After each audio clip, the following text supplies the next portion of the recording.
tetragrammaton.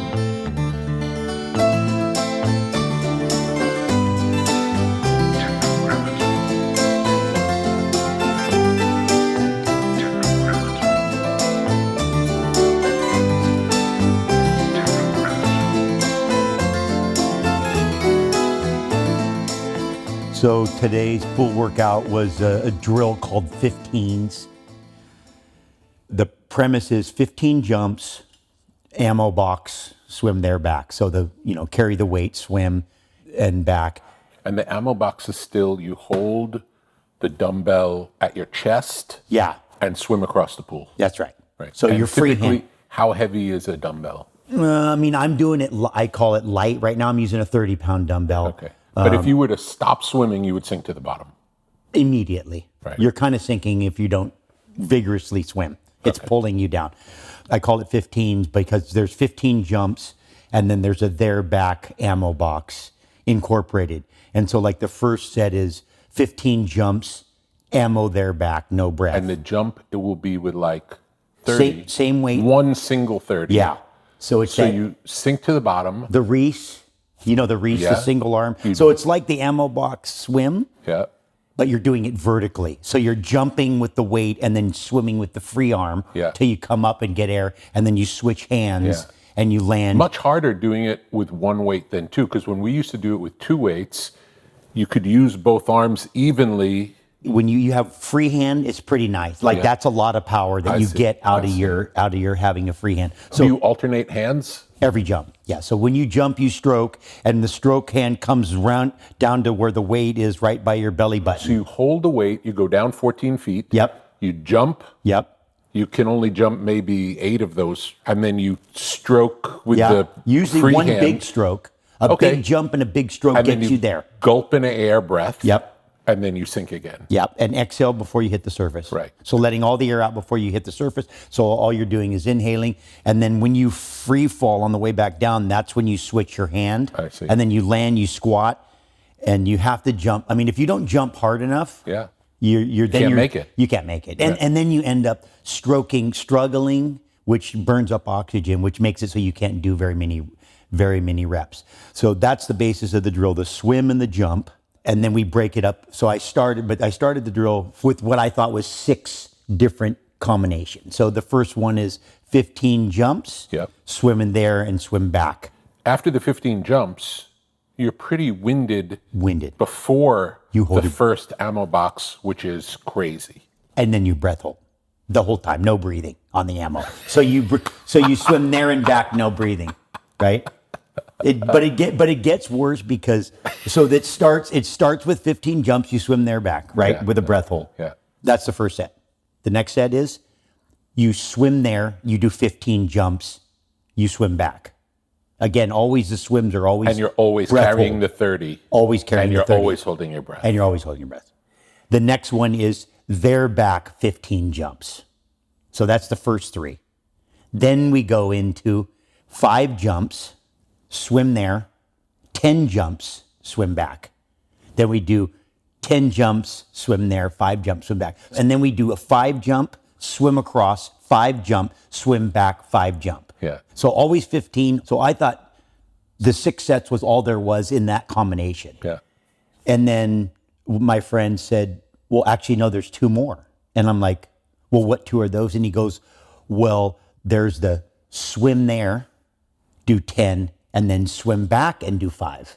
And starting on the other side before you come home. Yeah. So then you swim over, do the 5 or 10, and then come back and do the 5 or 10. Yeah. So that was 2 more that I didn't know. And then all of a sudden we discovered 2 more. What were those? Those were, so we've gone from 6, we thought it was 6, then it went to 8. Yeah. So there can't be any more combinations of 5 and 10 and a swim back. The other one was do 5, swim there back, do 10. Do 10, swim there back and do 5. So there ends up being 10. It's a 10 combination. So that's why I call it 15s, but it's 10 different variations of 15, which is 15 jumps and a swim back. Yeah. And that's the drill, and that works. It sounds like that doesn't get easier over time. It doesn't. No. And even when you add weight, unless you add so much weight that you make it almost impossible, but even when you add weight, it ends up that the weight makes you fall faster, and the lighter weight actually makes you fall slower. So the downtime's longer with the lighter weight. I see. So there's a line there where kind of light isn't really easier, because you think, well, lighter would be easier, but because you fall slower, it's not easier because it extends the downtime. Do you ever lose track of count? Completely. You get completely lightheaded doing this stuff. That means it's good. Like, in my opinion, I go, if you lose track, like we do, like when it's really cold, like this winter, we were swimming in 52-degree water. We were doing breath hold swim barebacks, and we would lose count every single time. And all we did was 10 laps. Yeah. All we were doing was 10 laps. You're like 10 barebacks. Yeah. And no matter what, at the end, at 7 or 8 or 9, you're like, am I at 6? Yeah. Am I at 7? Yeah. Did I do 8? Yeah. Was that 9? And so, in a way. Is the rule always you take the lower number? Yeah. You always take the lower number, so you have to do the extra one. You do, because you don't want to fall short. Yeah. You don't mind going one over. Going extra is okay, but missing one is impossible. That's a no-go. Okay. Which you knew that already, because you said, you go for the low one. I can imagine. I know. I've seen how you work. I know how you think. But so you don't want to cut yourself short, but you do. It's almost uncanny. And the 15s is more confusing because it's obviously there's 10 different variations. So at some point during 10 variations, you're going to forget either during one of them, like how many, like today, at one point I was there, I'm like, was that 9 or was that 10? Or was that 7? And I probably ended up doing 16 or 17 or 18 because I just lost track during it or lost track of what one is next. I mean, at a certain point, we're almost writing those things down and checking them because you just can't. You also seem very wide awake. And I remember when we used to do the pool workouts, not long after, I would often get the feeling of needing to go to sleep. Yeah. It wasn't sore. No. It wasn't beat up. No. You felt good. Yeah. Just like, I need to sleep now. Well, I think it's because the oxygen deprivation. I think when you're low in oxygen, when oxygen deprived, when you've done enough oxygen deprivation, I think that you just have to recover. I think it's like muscles, because you're probably pulling oxygen out of your bones. I go, any available oxygen when you're going to the wall is getting pulled from everywhere it can in the body. And so at some point it's like, okay, cool, you're done, go sleep and recover. Tell me the history of pool training from the beginning. I mean, the original concept came from the rock running. Something surfers would do. I think rock running originally originated from diving, from fishermen. I see. And they would take stones out in the canoe, and when they would go to the bottom to dive, they would just ride a rock down, because then you would eliminate all the energy it takes to swim down. So then your downtime was increased. All of a sudden you could be down. And then the black coral divers on Maui, in the early days of black coral diving, they would ride stones down because they were going so deep, and you just couldn't. By the time you swam down there, all of a sudden you had half the downtime and then the energy that you burned. So they would ride stones, and then divers and surfers would run with stones in the summertime. So that was like a summertime. To train to be able to do it. Yeah. To stay down longer. To stay down longer and be under oxygen deprivation and still work. Do we know the effects of the pressure of being underwater? Well, first of all, like if you get the bends, you go into a hyperbaric chamber to make up for to put pressure so that you can get the air out. I mean, we know that the pressurization is like the ultimate compression wear. At a nice level, it is ultimate compression wear. So it's protective in a way. Well, circulation. Yeah. Huge circulation. I think, and I don't know the science, but I've been led to believe that your lymphatic system can get flushed out in like an hour of being in water that would normally take you 24 hours. Wow. Because the blood movement is like what compression wear. Like I think they banned compression wear in professional cycling. Wow. Because it was such an advantage, like blood doping. Don't get tired. Yeah. Guys don't get tired. Then it kind of ruins the whole idea behind competition. If no one's getting tired, it's like when does it become interesting? So that's why people, when they're hungover, they love to go swim, and you come back and you feel kind of refreshed. Yeah. So I think there's a bunch of benefits. I mean, other than just negative ion absorption and other things, I think the pressurization. Now, when you go really deep, There's some crazy things with like the dive tables where you're only allowed to go down. So, they have these tables talking about how long you can be at certain depths for how long and how often.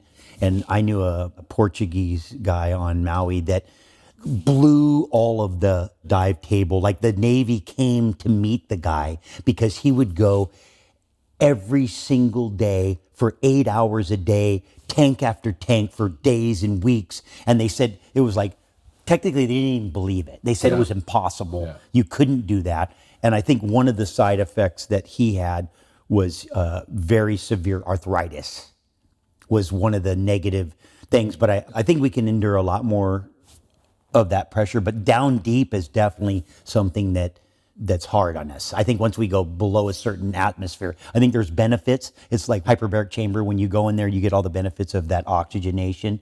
But once you start getting below the third atmosphere, the fourth, and you get down there where stuff starts to get squeezed, I think that can be, that's why you have to go slow on the way up. One of the things I remember interesting about having weights underwater is you seem to have more control of the weight underwater. Well, it's lighter too.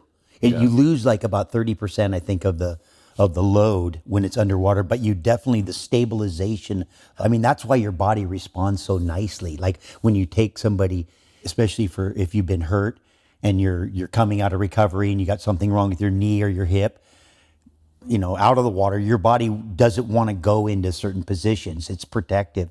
When you get in the water, the body feels comfortable because it's stabilized. So the water almost holds you up, which allows you to be more comfortable, which lets the body go into positions that's why it works so well for that. Like when you're coming off of a knee or a hip or something. I also remember right in the beginning, having to get past the feeling of holding weights underwater. Your brain goes insane. Your brain says, we're drowning. Yeah. Now, I remember the feeling because I'm holding dumbbells. Yeah. I'm underwater. I can put the dumbbells down anytime I want. But the mind is saying, you're being held under. You have cement shoes on. Yeah. Took a while to pass that feeling of DNA level. You don't want weight on you, pulling you underwater. No. Yeah. That it is interesting that because you watch people go through that, especially when they've never experienced pool training.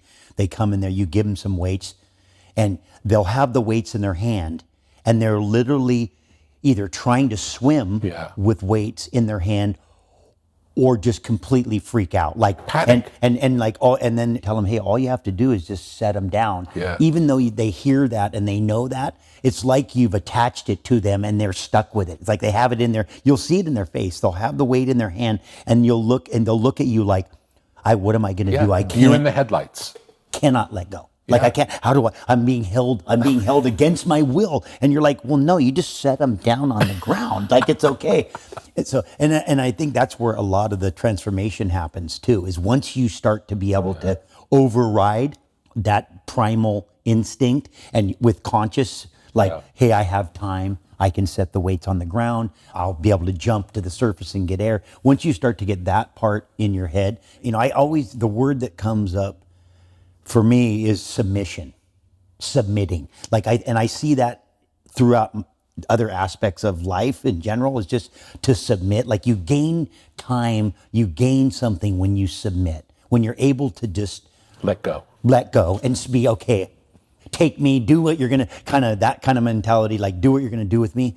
You gain an incredible amount of time, but nothing brings that out like the water does. Ice tub too. Yeah. I always talk about primal fears that we have that are in our DNA that are affecting our kind of the primal part of our brain that has nothing to do. You can say all the things you want, but when you think about animals, you being eaten, falling off of high things, being burned, drowning, frozen. This is stuff that it seems like your unconscious isn't going to rely on your intelligence to make you make it. It's like, you know what? I don't trust that you can make a good enough decision. I'm going to put you into this mode of freak out so that you get yourself out of the situation, whether it's jump out of the ice or hyperventilate. You see people when they get in the ice.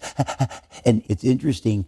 One of the side effects of being really scared is you get cold And so like we'll be in a warm swimming pool, like a warm swimming pool. Yeah. People are there and all of a sudden you see somebody's got the shivers. Yeah. And they're like, they're shivering like they've been in an ice tub and you're like, well, it's not cold, but the fear gets them into that, which again, I don't know if it just gets them to get out ultimately, like get out of this environment. Yeah. It's dangerous. It's probably a protective thing as well. Yeah. Besides telling you to get out, something good is probably happening in your body. And by the way, it seems like that's always the case. The way it reacts to anything anytime it's endangered, you get all great hormones and the body does all these great things whenever it's put in threat. It's like, if I could think of another way to get these benefits, I would. But there really isn't. It's like rose bushes blossom when you prune them. They don't want to be pruned, but the way they flower is when you cut them. And it's the same with us, that when we're stressed, whatever that is, whether it's your oxygen or, what is working out? Working out is stressing the system. What is fasting? Stressing the system. These are all just stresses that we benefit from. Yeah, we recover stronger after stressing. Yeah, yeah. It started with the rocks at the bottom of the pool. It started with the stone carrying, and then. Have you ever done that? Absolutely. What point in your life did you do that? In my teens. I started in my teens. We didn't do it a lot because we didn't have a great environment for it. To have clear water, like we're on Kauai where I grew up, the rivers, it's usually murky, hard to see, not fun. It's not a great drill when you can't see. Yeah. If you're in the Caribbean and it's crystal clear and you can get a stone and run along the bottom. It's typically in places without waves, probably. Yeah, because that's stirring up the bottom. And if there's waves, you're probably riding them. But that was a summertime thing. That was usually summertime, the surf's down. It's a way to prepare yourself for the winter. And again, divers using it to improve breath hold, length of breath hold. And so that's where it started, pool training, and then weight vests. So then I built a pool thinking, hey, I'm going to do some breath holds type stuff. And weight vests were that was the original kind of concept, which was put a weight vest on and then see how long you can tread, like as a way to be better at staying at the surface. That had its own kind of set of problem and fears, because you couldn't take the weight jacket off. So then you'd be right next to the edge, so you could just reach out and grab the side of the pool and when if you missed, got tired. It would be scary. Yeah, and you sink down, but the psychology behind it and the vest put a lot of pressure on your breathing because it was Velcroed on. We still have new versions of that now that are not so restrictive, that have like a suspenders with these weight things. I tried the weight belt at one point, but I didn't like it as much as the ones that you could put down. Yeah. You're free with all your limbs because you're not holding them. Yeah. That kind of was the basis. And I built the pool, and then it just was a process of elimination. Like I think I had an epiphany one night. I had a vision about when you're a kid, because everything we were doing was swimming based, right? So everything was on the surface, and I always call it horizontal because everything in the pool when you're swimming is horizontal. So everything was on a flat plane. One night, and it just something popped in my head, and I thought about when you're a kid, how much you love to go in a shallow pool and jump up and down and come out of the water and get a breath and then go back under and come out. And you could do that for hours. Like that was and that's when I had a little light go off in my head, like, hey, what if we could jump? And then that's when the dumbbells came in. And once we got a dumbbell in our hand and we're in the water, that kind of opened. I remember being around when that happened. Exactly. Because before that, we were using heavy weights and swimming. That's right. And you said, I had a dream. Yeah. We need lighter weights, heavy enough to pull us down, but light enough where we could jump to the top. Yeah. And get in there and breathe and get into these rhythms, right? The horizontal stuff, it became like yoga, one breath per move. That's right. That's right. The breath relationship to the movement, that's something that is very controlled by the water, because I don't care. You don't have to implement it. The water implements it because you can't breathe under. You can only breathe at the top. So you're only breathing when you're getting yourself out of the water. Also from that lymphatic massage standpoint, going down and coming up. Oh yeah. Pressurized, depressurized, pressurized over and over. Yeah. I remember the first time doing it, like trying to get to 10. Yeah. And then getting to the point where we got to 100. And couldn't believe seeing these incremental improvements. Yeah. Well, the dumbbell also too, even before the jumping started, just allowed us I always just thought dumbbell is just a rock with a handle. You know, it's in a way, it's like rocks are so cumbersome, and you had to kind of hold them with both hands and move. Where with the dumbbell, you could just hold it in one hand, and that relationship between those two things, when you think about, the best way to describe it is weightlifting meets swimming.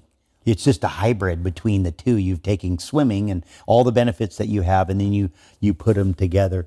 But, you know, the beginning when we were first doing it, it seemed like every week there was some new exercise or new. I remember, and I think you were there that day, but the one move, the single-armed one that you swim up, I watched my daughter, little Reece, just struggle her way to the top and put it was a little weight, but it was like, so she went down and picked it up and jumped and swam. Yeah. And I looked at that and I went, wow, that's a move. That's why we call it the Reece. You know, we call it the Reece because it was, but yeah, there was a lot of moves that came out of that. But once we started going vertical and combined vertical and horizontal, the jumping part was the part that really changed a lot of the stuff, because the legs use so much more oxygen.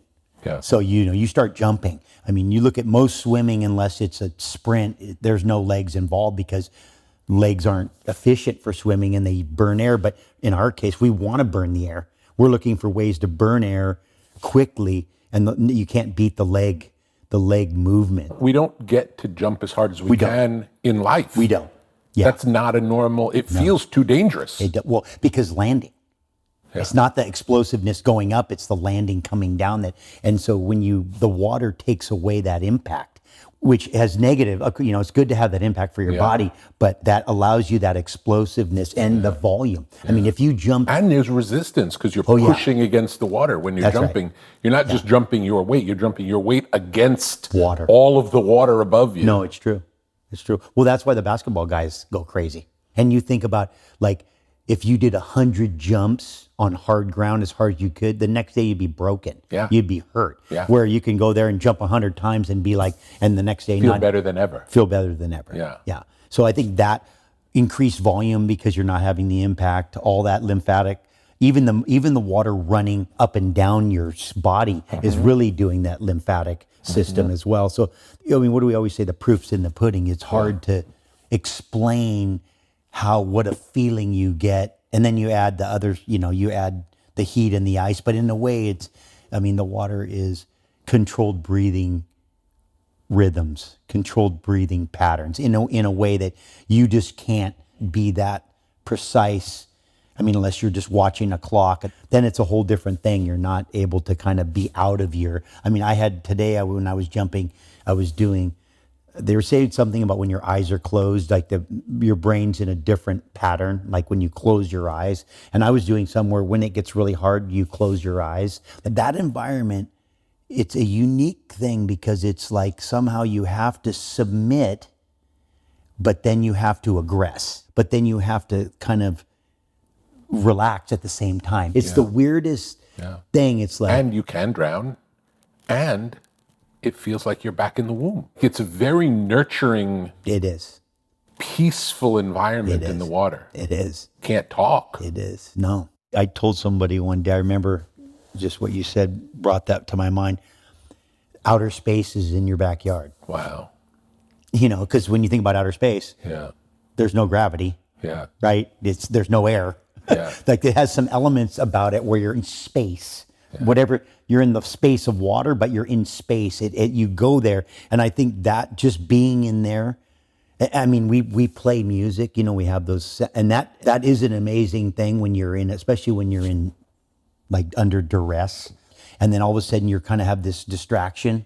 I mean, I call it task distraction. Some of these drills are really set up to distract you from how difficult, like if you had too much time to think about it, you'd be like, hey, just stop already. Yeah. Why would I do this? But you're like, okay, I got to go here. I got to jump there. They got to remember what the count is. And then you have something playing in the background. And it feels good. Like something about accomplishing a task. Yeah. Our brains like connecting the dots.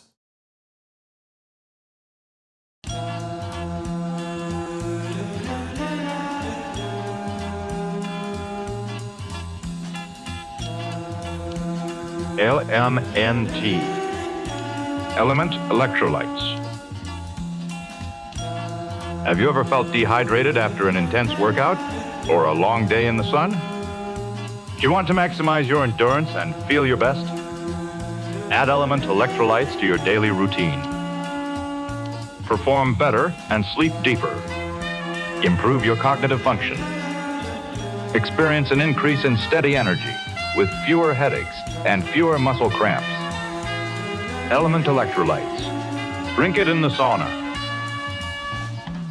Refreshing flavors include grapefruit, citrus, watermelon, and for a limited time, chocolate medley, which you can enjoy hot. Formulated with the perfect balance of sodium, potassium, and magnesium to keep you hydrated and energized throughout the day. These minerals help conduct the electricity that powers your nervous system so you can perform at your very best. LMNT Electrolytes are sugar-free, keto-friendly, and great tasting. Minerals are the stuff of life. So visit drinklmnt.com/tetra and stay salty with LMNT Electrolytes. LMNT.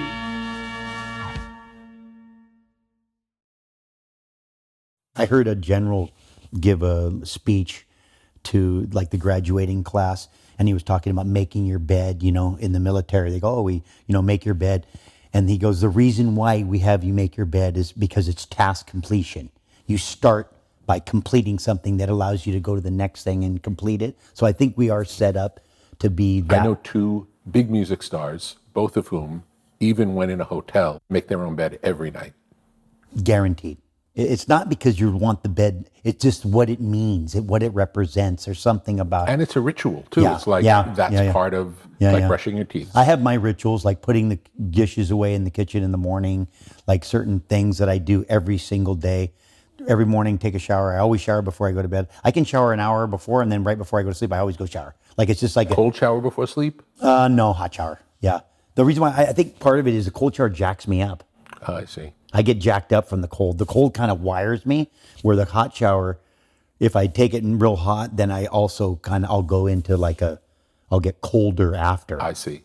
Then everything's colder when you go out. The bed's colder because that's my biggest sleeping thing is overheating. Do you sleep with a cold bed now or no? I have been, but I think I broke them all. I overheat them now, so I gotta get a new one. But yeah, I have a cold pad and I had a cold blanket, but the blanket has stopped working, even though I like that weight. Yeah. I get used. A weighted blanket. I do like that weight. Yeah. A cold weighted blanket. The problem with a weighted blanket, you'll get too hot. Yeah. But if you have a cold weighted blanket, but that's the highest luxury I think you can have.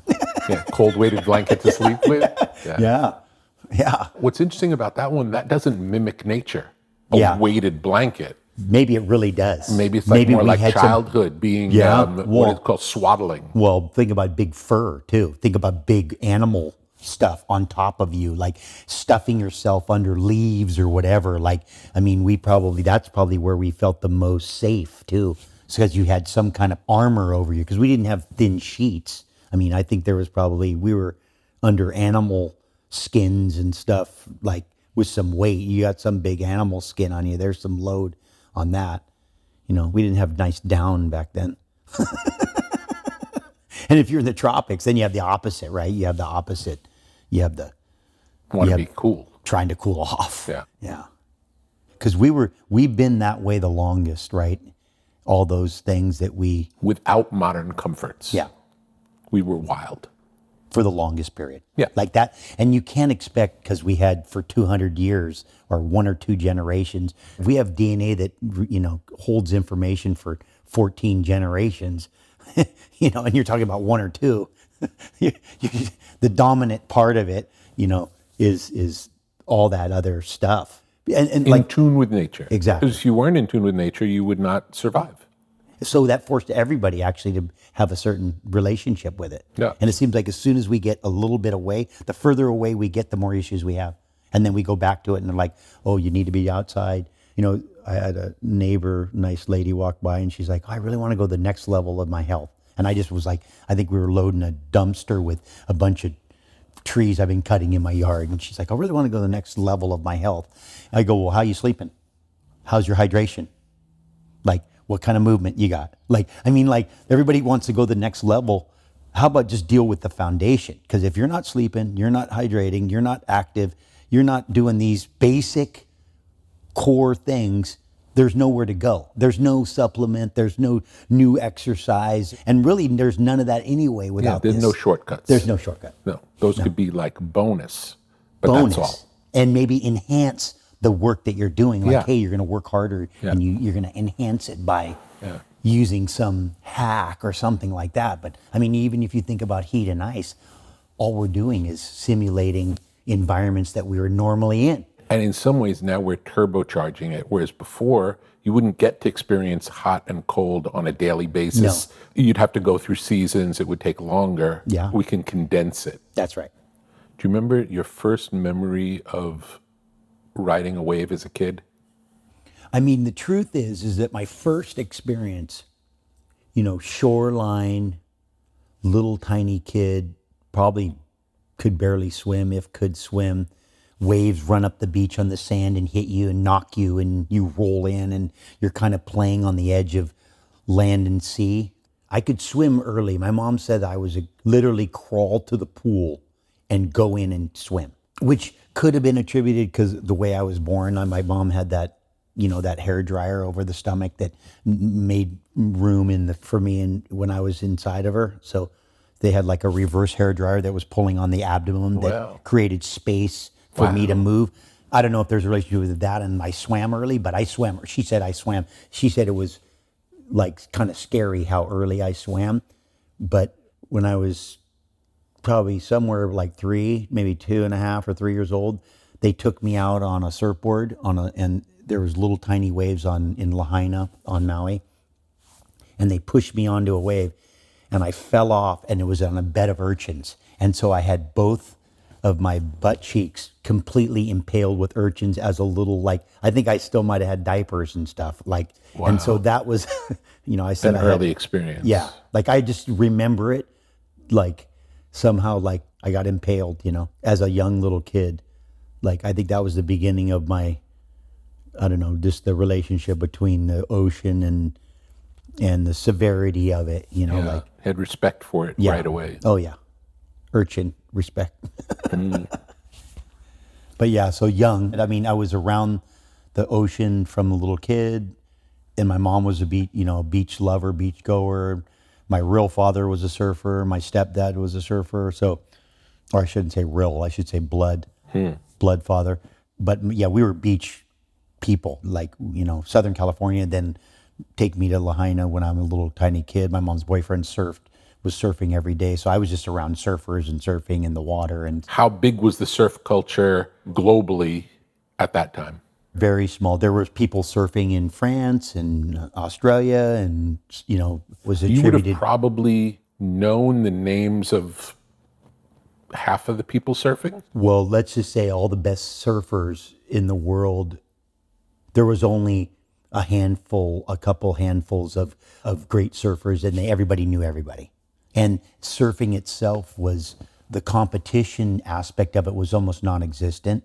And it was more of a rebel group, a group that was rebelling against Vietnam. Yeah, like bikers or something. Yeah, that was the beginning, but it was on the beginning of the first surf apparel companies and then surf competition. But was it like dropping out of society to live a better life on the beach? Was that the idea? Absolutely. I mean, my mom's reason to take me to Hawaii as a child was escape the rat race. Mm-hmm. It was the 60s. It was Woodstock. Yeah. It was hey, you're going to get the car and get the job and do the thing, or you're just going to rebel against the whole thing. So it was like a cultural revolution.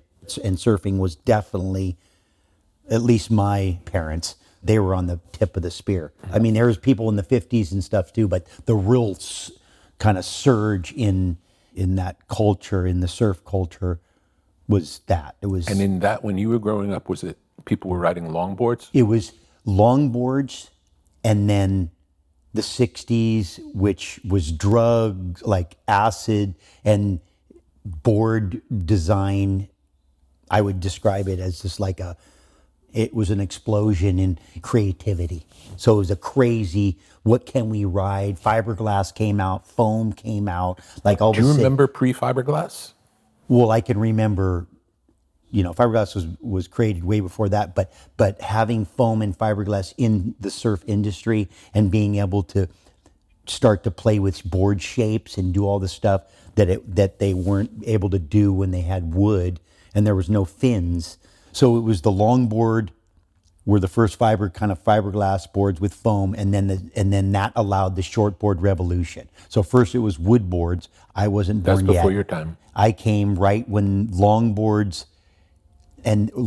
made out of foam and resin to the shortboard revolution. When did the fin get added? Had probably 50s, late 50s, something like that, I would think. Right before I was born, probably. But the fin was pretty primitive. Like it was big fin. It was just one big. Had you ever ridden a board without a fin? Yeah. What's that like? Amazing. Yeah, I like boards without fins. They're amazingly fast. So fins actually slow boards down, but they make them controllable. I see. So boards without fins. That's what all the ancient boards were like. No fin. No fins. Yeah, historically. Yeah, historically no fins. And then fins came out, and that really changed the way, because then the boards were... You could aim them. You could aim them, yeah. Well, and actually you could stay higher in the wave. But the irony is that to ride a board, a finless board, you have to use the edge of the board, which changes the whole way you do it. And to really, the ultimate is to have both, where you're riding the edge with the fin. That's where we evolved to. But first we had fin and we were using fin. Then we went back to using edge. And then the relationship between edge and fin that's where we are. I mean, now we're at something else because we're leaving the water, or we're just riding fin. Now we're just riding fin. And boards are just to have the fin, something to connect to stand on. Yeah. Could you imagine something other than a board being the thing that connects to the fin? Well, I don't. Yeah, I'm just wondering. Yeah. It's a question mark. Yeah. It's like the reason the boards look like they do is because of how they interact with the water. Yeah. So if their job stops being to interact with the water, do they need to look like what they look like? Yeah. They do look different now, but they still do have an interaction with the water. So you still have that. Until you, like for the first part. Yeah. Yeah. And for during too, like if you make a mistake or something, they have to touch and go. But it's a little bit like if you think about the space shuttle and how much different that looks like than an airplane. Yeah. I mean, it looks like an airplane, but it really doesn't look like an airplane. Yes. Like you're looking at that, you're like, that doesn't look like an airplane. Well, they can't take off, right? They have to be launched, and then they can fly once they're up to speed, and they can land, but they're not great at taking off. So that's a little bit of what happens when you don't need a board, right? And you're using a fin. You lose some of the things that you need. You still need to be able to land. Yeah. When did it go from longboard to shortboard, and what was the difference? Or when I was real young, there was still kind of a combination of guys riding big longboards that were great, and then there was like a shortboard kind of revolution, and then there was everything between too, which was kind of like these hybrids that were like modern longboards. So they were they weren't like the old tankers. How would you describe the different people between the longboarders and the shortboarders right when the shortboards came out? Who did what and why? Well, I would describe the guys riding the old longboards as more traditional guys. Like they were just more like, lawyers and school teachers and guys that surf, but they were a little more in the mainstream. And then the shortboard guys, or that group that was pushing that, were a little bit more like the long-haired kind of hippie, like rebelling against society. I'm not going to work in to surf. Living to surf, yeah. And more like experimental. And of course, there's always exceptions to every rule. So you always have some guys that are, but in general, the group that was a little more like on the creative side of it. There was really, now there's longboarding and shortboarding. This was traditional longboards, the original ones before there were shortboards. That group still existed. And then you had the new kind of revolutionary design and a different kind of surfing. And a big piece of the reason why there was a need for the new equipment was the kind of waves. Like the waves that they were trying to ride, these old big tankers just couldn't do it. Wouldn't work. So a big piece of it was out of necessity. Like other than being experimental, a lot of it was based on a need to be able to ride, let's say, pipeline. So you have pipeline, which is, Do you know the story of the first shortboard? Do you know who did it first? I don't. Well, I bet it happened something like guy broke the board, sanded the back end, put a fin on it. Like it's going to be something like that. I don't think it's going to be so obvious where, like, then after somebody's going to, oh yeah, we can do a short board and make it short. But I think it's going to happen more like by accident, or maybe out of some young kid doesn't have the money and there's a broken board and he goes and gets a piece of it and, retros a fin on it and patches it and then uses it. And it's like the most amazing thing he's ever used because, you reduced half the drag. So all of a sudden he was freed up and went twice as fast as everybody. And they were like, what is that? So I think some of it's out of that. There's definitely guys that are knowledgeable about it, who exactly did every single. I mean, Sam George, for example, just knows every single. He's like, well, so and so did a such and such of the thing, and you're like, okay, here we, But yeah, so for me, I was around like all these guys, these men that were playing with it, and because as a young kid, I was at Pipeline. That wave, like there was a couple guys. There was like Butch Van Artsdale, who should have been a professional baseball player, and like he was an incredible lifeguard, but he would still ride his longboard at Pipeline, because the first guys that went out to Pipeline rode longboards. Yeah. And he could do stuff and pull it off. It wasn't the best equipment. Not even close. But it's what they were used to, so they could use it in all different situations. That's right. And he'd pull it off. But when you had Jerry Lopez, get a pintail, single fin, and then all of a sudden start kind of playing and toying with the thing where other guys were on, suicidal survival ride, and then the other guys just relaxing, arching, and standing inside of the wave. It was like, that was the difference. But it came out of a need to, solve a problem. Yeah. Like, hey, we got this issue. The wave is steep and curved and round, and, and these other, the traditional places for longboarding, the longboards were actually probably better for those places. Right. When you look at some place like Waikiki, you can't take a shortboard out there. It doesn't have enough power to push you, where the longboard, you could just ride forever. Yeah. So much of today's life happens on the web. Squarespace is your home base for building your dream presence in an online world. Designing a website is easy, using one of Squarespace's best-in-class templates. With the built-in style kit, you can change fonts, imagery, margins, and menus, so your design will be perfectly tailored to your needs. Discover unbreakable creativity with Fluid Engine, a highly intuitive drag-and-drop editor. No coding or technical experience is required. Understand your site's performance with in-depth website analytics tools. Squarespace has everything you need to succeed online. Create a blog, monetize a newsletter, make a marketing portfolio, launch an online store. The Squarespace app helps you run your business from anywhere. Track inventory and connect with customers while you're on the go. Whether you're just starting out or already managing a successful brand, Squarespace makes it easy to create and customize a beautiful website. Visit squarespace.com/Tetra and get started today.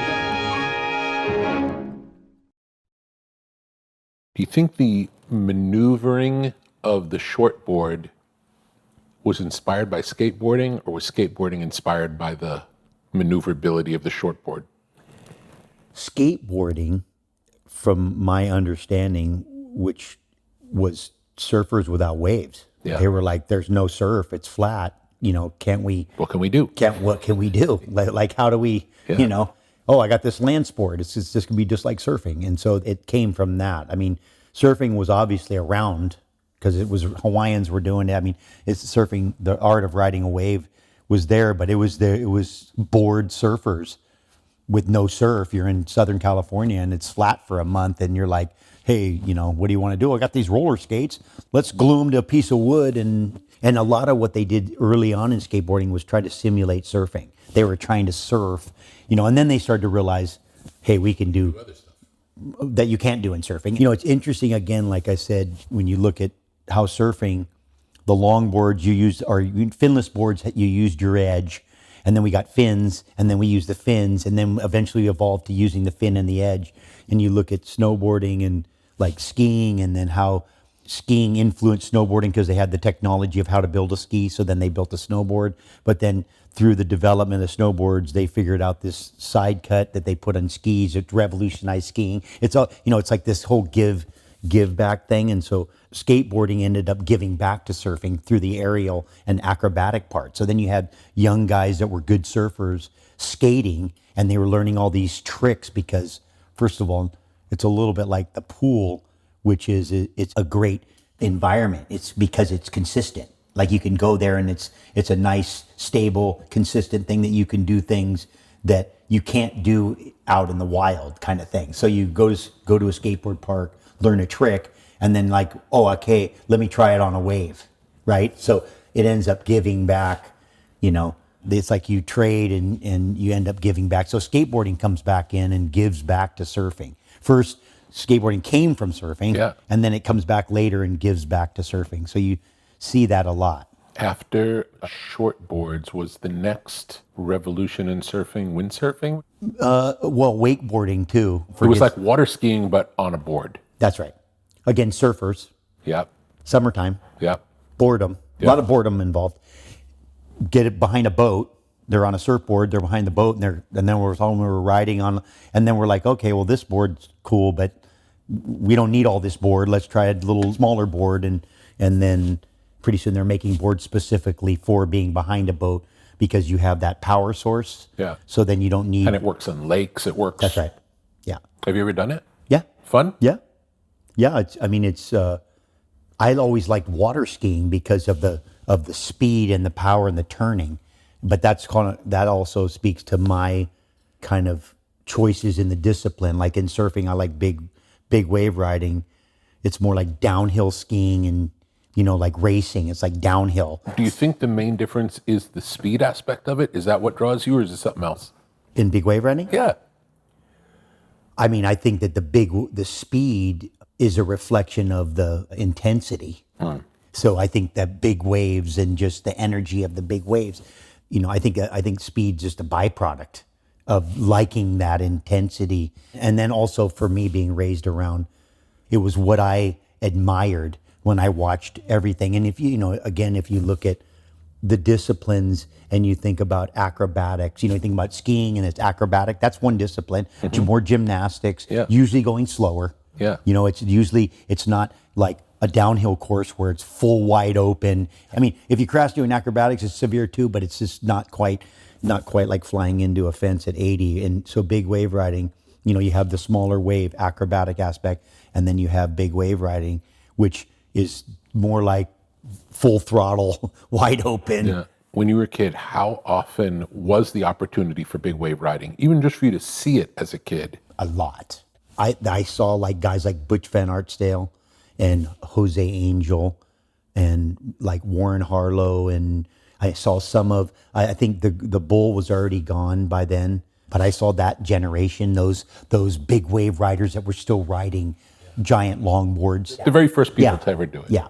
Yeah. I mean, maybe I wasn't at the beginning of that, but I was definitely at the end. Like I saw the end of that first phase. I did. Those guys, for me, when I looked at them, they looked to represent what I thought was man. Yeah, it was more inspirational. Man. I'm like, that's an aspirational. And the people below the first group of shortboarders, because of my age and where they were at, they seemed more like older brothers. I see. So I looked at them like, but it wasn't, the aspiration came from, you see the older brothers and you're like, and that next group was the ones that really capitalized on the board design and the smaller boards and being able to ride the smaller, more aggressive waves. The other guys would go out when it was just, when they were calling for evacuation and stuff, and you'd see the guy going the other way. You'd be like, oh, who's that? Oh, that's Warren. He's going to go swim the sunset. You're like, what? Did you try every new thing when it came out? Yeah. And I think part of it was because when I was young, well, first of all, they didn't even have boogie boards when I was a kid. Like when I was a kid, there was no such thing as a boogie board. There were broken pieces of surfboards. Right. And as a kid. And body surfing. Yeah, and body surfing. And maybe you'd steal some photographer's mat, those blow-up mats, because blow-up mats were, so anything any object that you could just that could float, and they barely needed to float because they could be on top of them. We used to laugh about McDonald's lunch trays. You go get these lunch trays and you could use those as a hand plane and catch a wave and, ride along with so I was used to that kind of whatever. We didn't have any. Yeah, trying everything. Making anything Yeah, work. I didn't have I remember when my dad, Bill Hamilton, built me a board for, that I got that I was when I was 6 or something, I got a board that he made me. Yeah. I think it was short-lived because usually I went through, you go through stuff kind of fast, especially when you're, when you're a destructor. And so it'd just be like, break, next one, get that. And that discourages them too when you get the new present and you break it within 5 minutes. But my openness to be able to because of just also what was available. Like I remember at one point, there was this guy, Bunker Spreckles, who he was impoverished, used to sleep under the crib in our front yard. And then all of a sudden one day he was Clark Gable's stepson and his Spreckles Sugar Air. And he just all of a sudden went from not $1 to like $100 million. And that was 50 years ago. So it was at that point, he might as well have been whoever, right? And so he just got into had guys building prototypes. And so they were building the weirdest, craziest stuff. And then they would just be, any rejects would be in the back of the shop and I could go take them. So I rode the weirdest, air vented, down rail, weird fin, just the crazy things because first of all, that's all that was available, was there. Yeah. So I got kind of introduced to all kinds of strange equipment. But that also gives you an opportunity to understand what's possible. That's true. Because otherwise you think, a surfboard looks like this. I know what it is. But when you see people are making all these different things, and you know what works about them or what doesn't work about them, even what doesn't work about them is really helpful to know. Very, very. Well, because inevitably there's always something that does work. That just leaves you open for the next thing that comes along. So you're not going, hey, you're not closed-minded. You're not closed-minded. I mean, listen, I can say I was riding one kind of board, and then one day some guy showed up, and I was already been surfing for quite a while. I think I was maybe late teens. Shows up on the island, and he has this board called a thruster, which is a board with 3 fins. And he goes, "Oh, you want to try it?" And I try it, and it'd be like all of a sudden you went from like a Model T to you have yourself a new sports car. Like it literally was just, and he gave it to me. He said, "You can have it." Why would 3 fins make such a difference? Well, because of what it did is that it reduced the drag, but it put fins on the sides, which allowed the boards and the way they were configured, it was kind of unweighting the board and then allowing the board to really be put on an edge where one fin would still stay in. So when you really got laid over and you were on a hard edge, 2 of the fins would be completely out of the water. I see. And normally that would just spin out. Normally I see. But one of the fins would stay in the water, which allowed you to be much more aggressive. Like you could be so much more aggressive and it would just hold. And so that just totally revolutionized surfing, technically. You remember around when that was? What year that was? Oh, Simon Anderson was the guy. Simon Anderson, an Australian guy, came up with the concept of and who knows if it was him and somebody but he's credited with it. I think he did. It was his brainchild, and I mean that would have had to been 30 something years ago. Like probably that's how long it's been out. A little bit and more. And that changed everything. Changed everything. Everything. The whole changed. thing. The whole thing changed. The whole thing. Right. Like every single guy, I mean, right now we have a 4-fin revolution, but it's just kind of in a way, it's an offset of the 3-fin. Every professional surfer in the world uses a thruster or a 4-fin, like they're still today. And like I said, when I got on that board and what I was able to do, and then the guy was so nice, he goes, "Hey, you can have that board." And that was it. From then on, it was like, put every board away. That's the only board you ride. It's like, and you had some that you really liked too. I had all single fins. Jerry Lopez was making a lot of them. They were built for pipeline. Bill Hamilton was building them for me. I mean, one thing that I did from early on, because of the nature of my relationship with equipment, was my loyalty was to the best thing. Yeah. So I wouldn't, just because I was riding, my dad was making me a board, I go, if somebody else comes on with better board, that's what I'm riding. I'm never going to let the equipment. It would never be a limitation.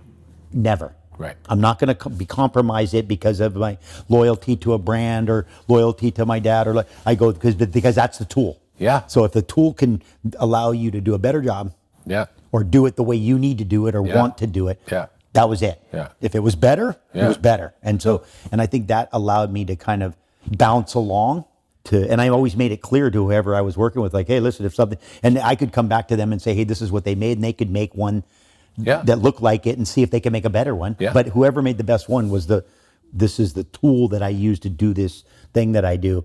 I'm sorry, I'm using whatever one I can. Absolutely. Yeah. When did wind become a factor? Well, so windsurfing was created, and then 70s? This in the 70s? Yeah, so windsurfing was created in the 70s, but what happened is somebody took a windsurfer and stuck it on a surfboard, right? Windsurfing was influenced by surfing, but they didn't put it on a surfboard.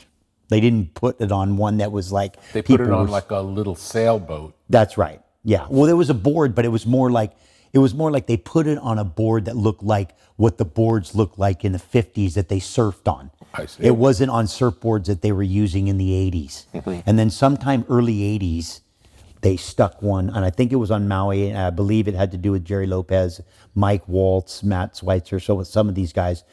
And Matt, who I know, Matt Schweitzer's dad, was one of the co-inventors of windsurfing, the windsurfer itself. The original. The original. The original windsurfing was more like sailing on a board. That's right. Even though guys got on waves, and they were surfers, they were influenced by surfing. Yeah.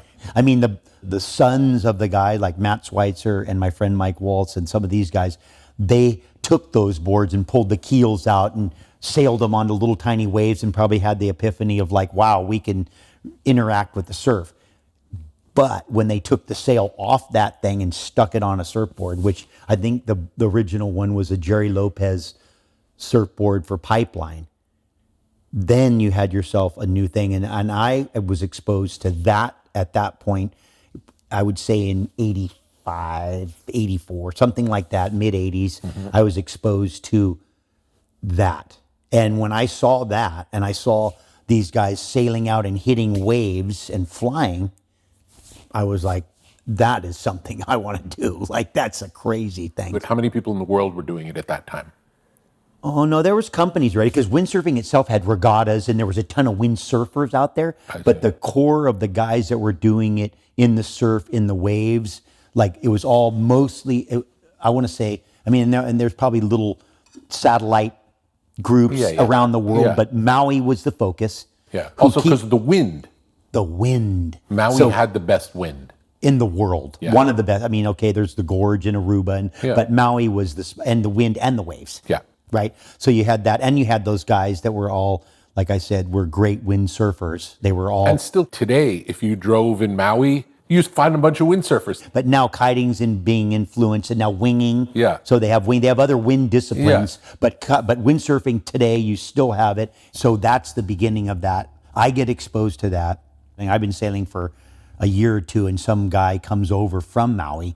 You know, I don't know if he heard about me sailing or heard something, but he came over to meet me. I sailed with him, and he said, hey, you got to come move to Maui. I'll put you on a windsurf team, like a racing team, because they were using windsurfers to break speed records too. So there's a multiple discipline. There's like slalom sailing, and you have Robbie Nash, one of the greatest windsurfers of all time, from Oahu, Kailua, which is a great windsurfing place, not quite Maui. I mean, he ended up moving to Maui just because Maui's a better spot. Right. And so there's already been that aspect. You know, you already have these disciplines of a lot of slalom was a big piece of it in the beginning, more like yachting. It was regatta, like go race around the course in the winter. And so then they had freestyle. So they had freestyle, which they're doing tricks, and they were doing all that stuff on those old, big, giant, I call them dogs. And with no waves. And with no waves. Yeah, it was more like boating. Sailing. Yeah, it's sailing. And so then that whole wave riding thing comes along, and obviously the guys from Hawaii have a little bit of a lead on it. And so I ended up moving to Maui because of windsurfing. I was already in my 20s when I started. I saw some girl doing it at a beach where I surf, and I'm like, oh, let me try that thing. I went out and, windsurfing is actually not that easy. And so I call it the 1,000 fall syndrome. You have to go out and you have to fall 1,000 times, no matter who you are. Yeah. You fall, and all of a sudden one day you get it, and then after that. Did you like that about it? The fact that it was hard to do?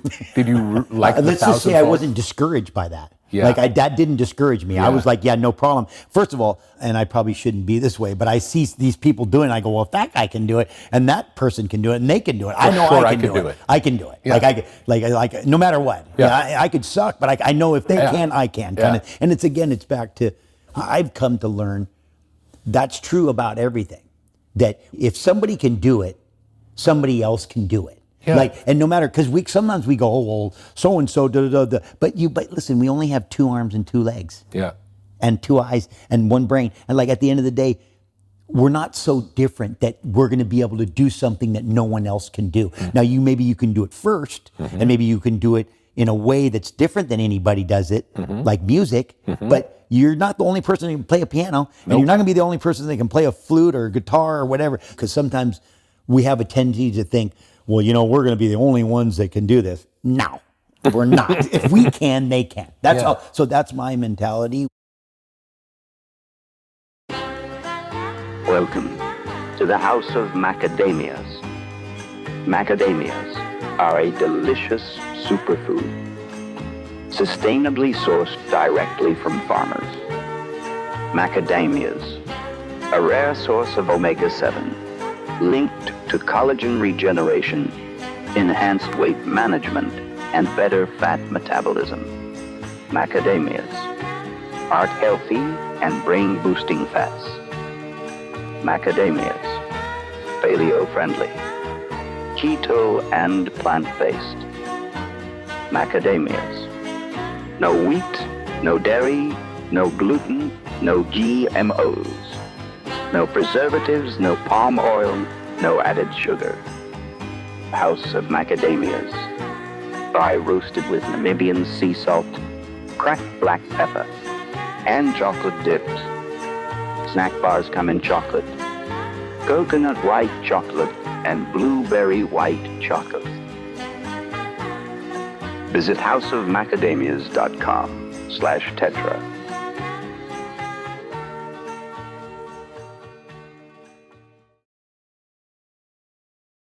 I learned from you, first time I came to your gym, I couldn't do 1 push-up. And you said, don't say you can't do it, say you haven't done it yet. And with your help, I worked up to doing 100 push-ups in a row. You can train to do anything. Just because you can't now doesn't mean you can't. That's true. No, that's true. And I think, but that just speaks to our that we create the barriers, right? Yeah. Like if you really want to, you'd be surprised how much different than, oh, I wouldn't mind being able to do that. If you go in with that, I wouldn't mind being able to do that. Chances are you're probably not going to do it very well. If you're coming in going hey, man, all I want to do is that. That's the greatest thing. How do I do that? If you have the passion, you'd be surprised what comes. In a way, windsurfing came out of nowhere, brought me to a place and taught me a bunch of things that actually was the basis for all this other stuff that I ended up doing after, right? In surfing. So it ended up back to what I was saying before, how you do the one thing, you don't think that has anything to do with this, but all of a sudden that comes back and gives you to the thing that the other thing that you do. What would be an example of something that came from windsurfing that benefited you later? Well, first of all, dealing with the speed. Like when I got on a big wave, when I finally went the fastest I had ever been on a big wave, that was the fastest I'd ever been. When I spent some years windsurfing and speed sailing, all of a sudden, then it was another animal. Then all of a sudden I was used to going 35, 40 knots across the roughest water you've ever seen.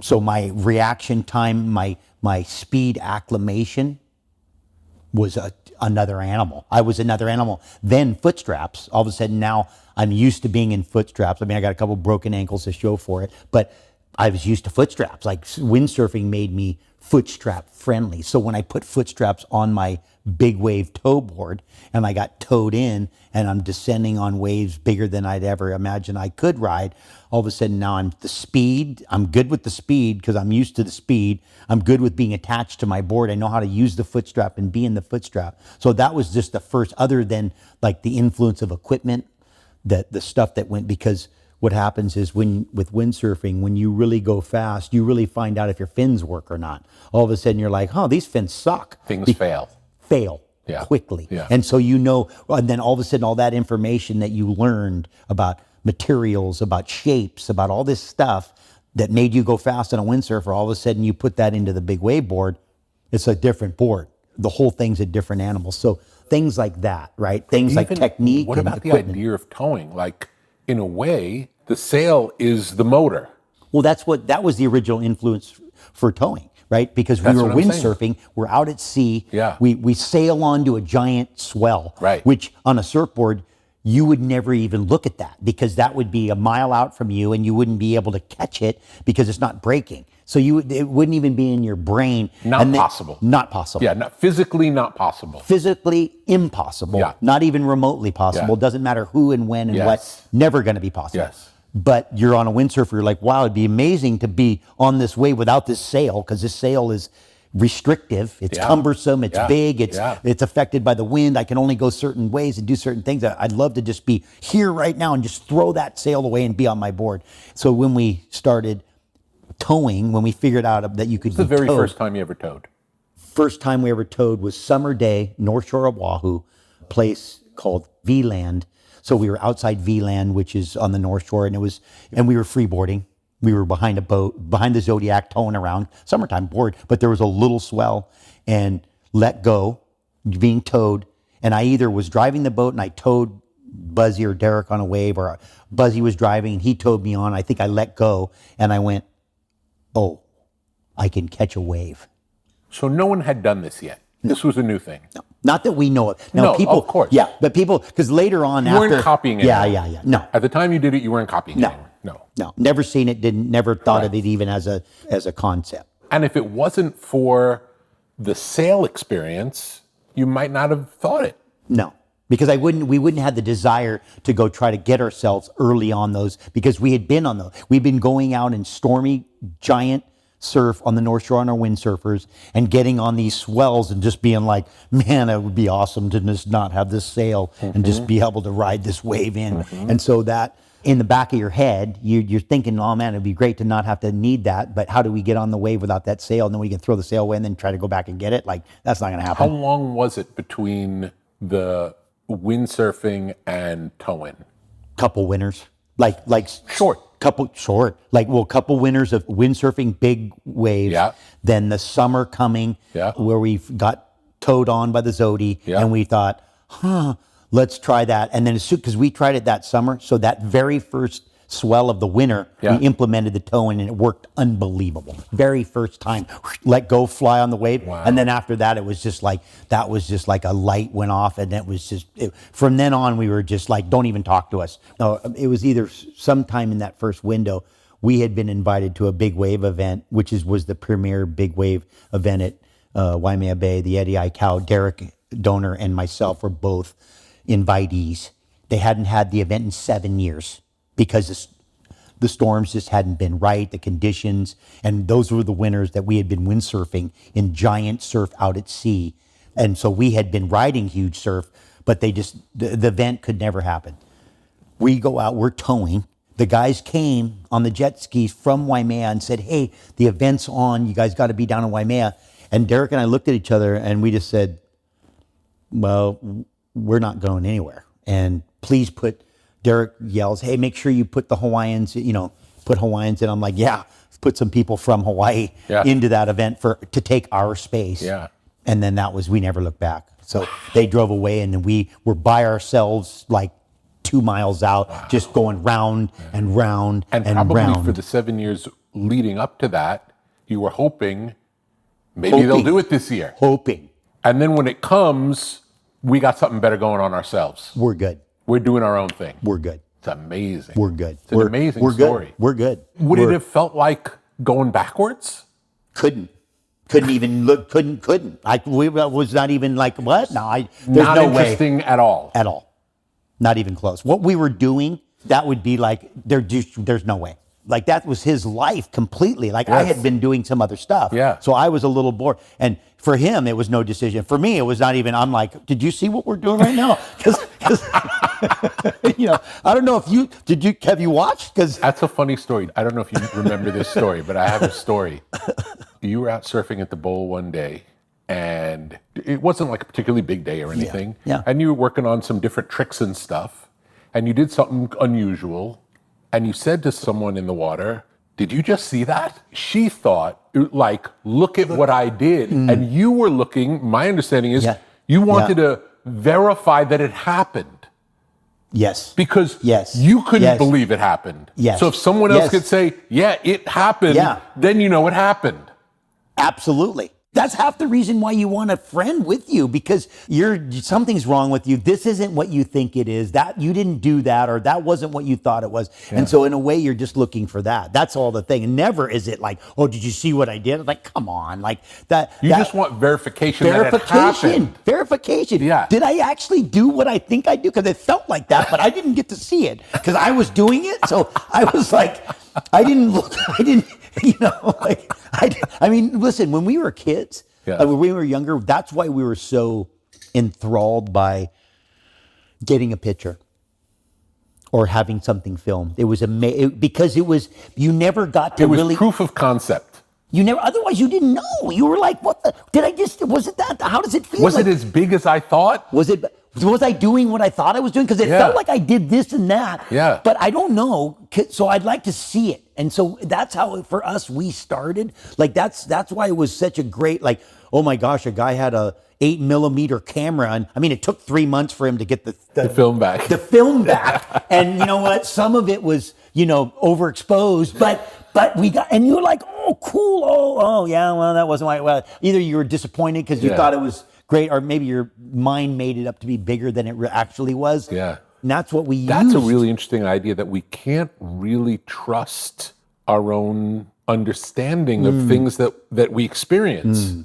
Who knows? But we do get better at it. And I think when you've done it multiple times, then you start to go, if you've done it 10 times, 10 different things, and you had 10 different things, and you get confirmed 10 different times, about the 11th one, you're kind of like, you know what?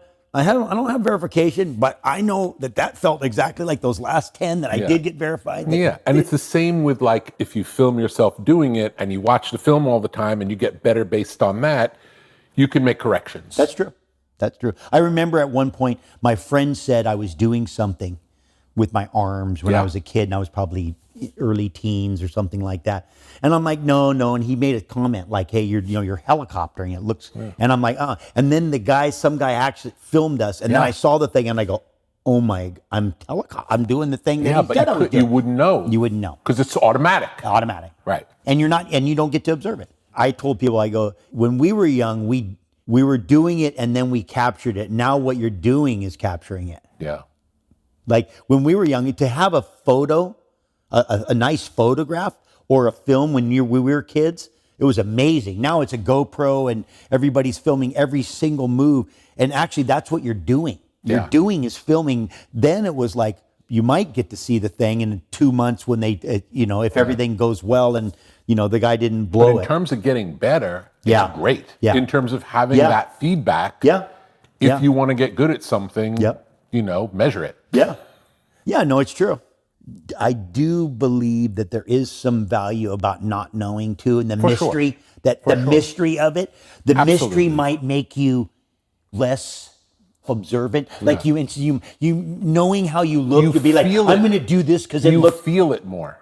It's more of an internal experience, which may actually help the overall evolution. Like maybe because I think that seems more biological. Yeah. That seems more like how we actually did do it. Okay, you had people observe it and say, hey, but you weren't observing it yourself. Yeah. Like, when did we get a mirror, and then when do we get a GoPro and we film every single thing we do and we see all the stuff? Because some of it I go, okay, but like there is something to the mystery, right?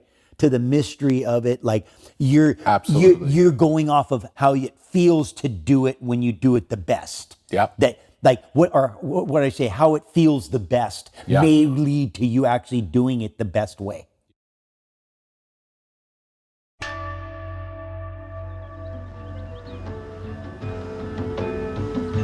What may fall within the sphere of tetragrammaton? Counterculture? Tetragrammaton. Sacred geometry? Tetragrammaton. The avant-garde? Tetragrammaton. Generative art? Tetragrammaton. The tarot? Tetragrammaton. Out-of-print music? Tetragrammaton. Biodynamics? Tetragrammaton. Graphic design? Tetragrammaton. Mythology and magic? Tetragrammaton. Obscure film? Tetragrammaton. Beach culture? Tetragrammaton. Esoteric lectures? Tetragrammaton. Off-the-grid living? Tetragrammaton. Alt spirituality? Tetragrammaton. The canon of fine objects? Tetragrammaton. Muscle cars? Tetragrammaton. Ancient wisdom for a new age. Upon entering, experience the artwork of the day. Take a breath and see where you are drawn.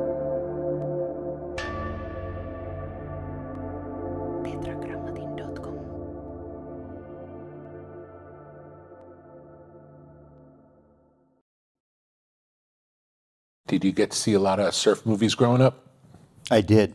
First of all, that was all there was, other than you go to the beach and watch surfing. But that was the majority of the kind of the focus around the industry. Like there was no world tour. There was there was surfing, but those were magazines and they were cool. But surf movies were like that was the industry of surf. That's right. My mom was friends with some of the kind of the better surf film makers. So, and the new generation, obviously you have Bruce Brown and Endless Summer, then you had a group of Jim Freeman and McGilvery and Freeman films, who those two guys, Freeman passed away in a helicopter crash, and then McGilvery became the most successful IMAX guy after that, because he never wanted to make surf films because he lost his partner. Wow. But those guys were, like, in my belief, those guys really made some of the best. What were some of theirs? Like Saltwater Wine, Pacific Vibrations. I just know the ones that really impacted me, like Five Summer Stories. They had Honk playing. And as a kid, you go to the theater and big screen and just the whole. What is it about surf movies, though? It's like you can watch them forever. There's so the majesty of the ocean. It's like I've been blessed with the backdrop of what I do is a giant wave. If you didn't have anybody there, you could go down and just watch a giant wave forever. It's like a fire. It's something about that movement and water and just the life of it. It's just something that's meditative, mesmerizing, entertaining, scary and beautiful. Just has all these emotional things that, people go down to the beach and just watch waves break. It's pretty, if they're big and they're beautiful, like, where's there to go? And for me, I feel like that was the thing that initially drew me to it to the beginning, was just the majesty of it. And then you start participating in it, and then all of a sudden you get to be in the painting. Not only observing it, now you get to see it up close and see angles and see things that you don't get to see unless you're there. So it's the beauty of it's what drew you in. Absolutely. And the terror. Yeah. The terror. How important do you think experiencing beauty is for us? It's like, what does a beautiful woman do to a man? Like, how important? Like, everything we do is based around that, right? Why do we try to achieve is, to attract beauty, to do it beautifully, to look at nature, look at a sunrise, look at a sunset, look at creation, look at all the animals, look at the flowers. It's just. And being in these beautiful places, you live in beautiful places. Beautiful places, by no accident. Very inspiring. Again, I think away from our biology, I think we're meant to be. Part of it is that when you're in a beautiful place and you're looking at something, when you're looking at beauty, you leave yourself behind and you find you don't need anything and you don't want anything and nothing else is important. You're just an observer.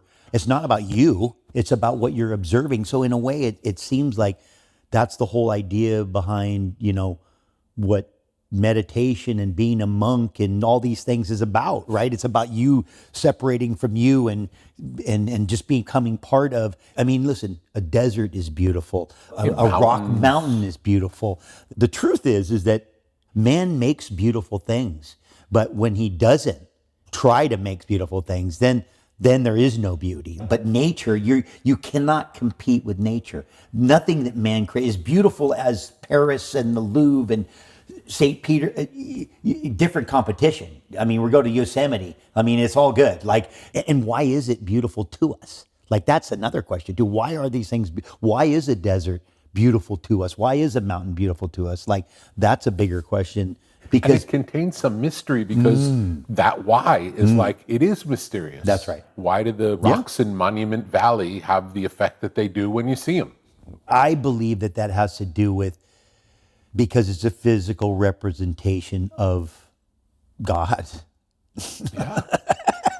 Because it's a physical representation of the Grand Master, of the creator, of grand knowledge, of grand information, of the all-knowing, that's what it is. So when you look at it, you're like, oh, because you say, oh, you can't see it. I go, you can see it. Have you looked? It's a reminder. It's a reminder that there's some intelligence, there's some superior design that in a way takes us out of our position of importance. I mean, when I'm in the ocean and I'm in some giant surf, I'm not thinking about myself.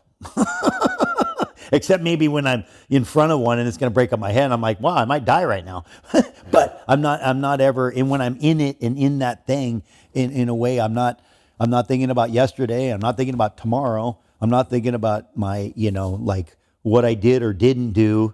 I'm just right where I am. And I might be thinking about what I need to do to maybe survive, but it's pretty immediate. Yeah. It's pretty present and immediate. Interesting, you spent so much of your life waiting for big waves. And I remember one morning in the gym, and you were leaving the next day to go to Chopu, and you were pensive. For someone who's been waiting for something to happen, it wasn't like party time, here we go, it's happening. You were very serious, very quiet. And I asked you what's going to happen when you get there, and you said, I'm going to go out in a little boat, and I'm going to sit with my friend, and we're going to watch the wave, and we're going to watch the wave for about a half hour, because a half hour is the shortest amount I can watch it and know what I have to do. And then I jump in the water and I go. And I said, well, why wouldn't you watch the wave for an hour? And you said, if I watched the wave for an hour, I would never get out of the boat. Oh, yeah. Anxiety. I don't want to watch. I want to watch long enough to know what's happening. To know what to do. Yeah. I want to watch. But anything beyond that, no. And you would get to what could go wrong. Absolutely. You know why? Because I can't do anything about it. I think that's the part. I'm not participating. And then that just was like a self-destructive position. I just get there and grind myself apart and don't. I never have been able to. I'd rather not see it. I'll turn my head and go, don't show me. Don't let me sit there and watch it. I'll overthink it. There's nothing good that comes out of that. Mm-hmm. Other than just the initial assessment. Okay, let's understand what the day is. So you're not like, oh my goodness, I didn't realize that every 10 minutes a giant wave comes, from that place and not that place. So. The least amount you can know to know what you need to know. That's right. And then take action. That's right.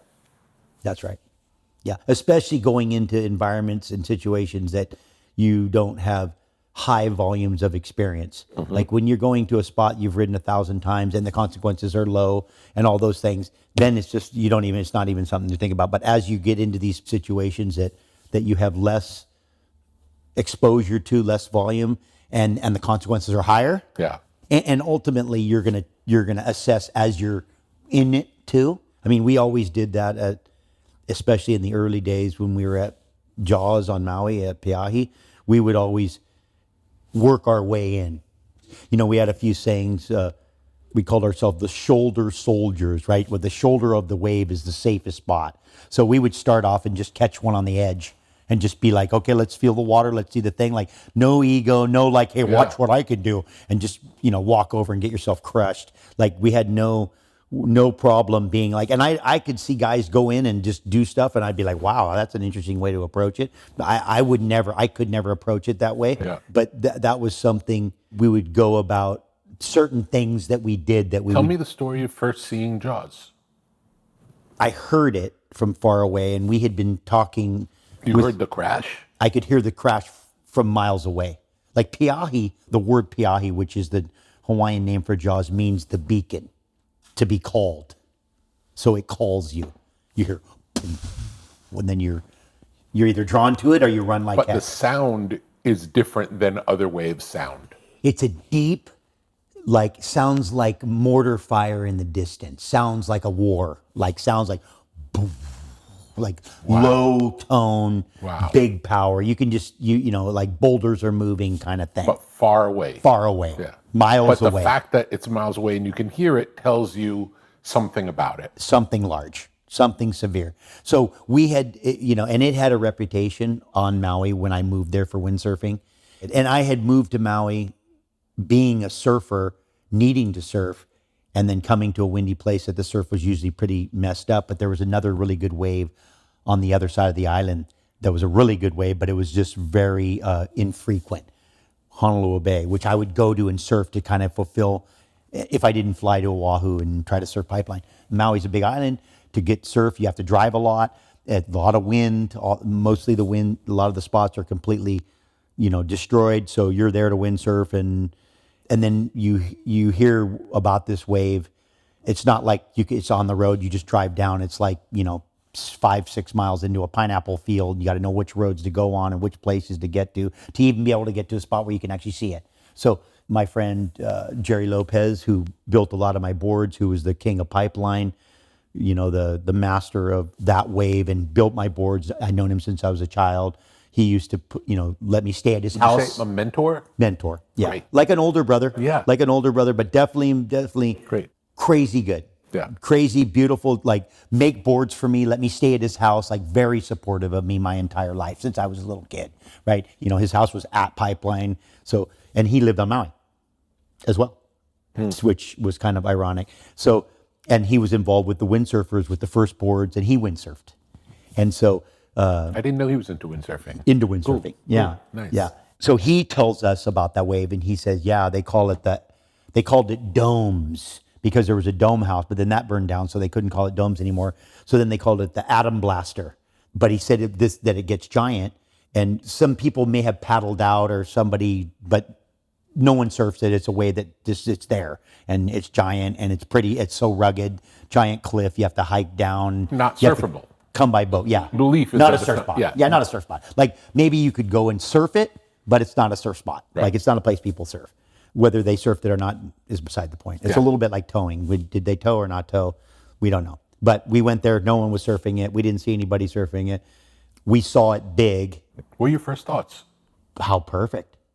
Like doable or not automatically? Not doable. Not automatic doable. What a giant perfect wave. Oh, I see.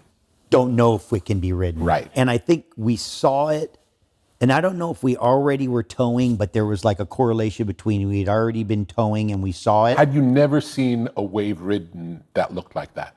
No, And nowhere in the world. not even close. I mean, there was giant waves that were ridden. Yeah. Yeah.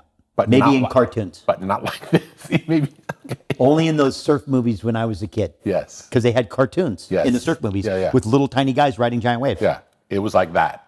Like that. Okay. Cartoon wave. Cartoon. Yeah.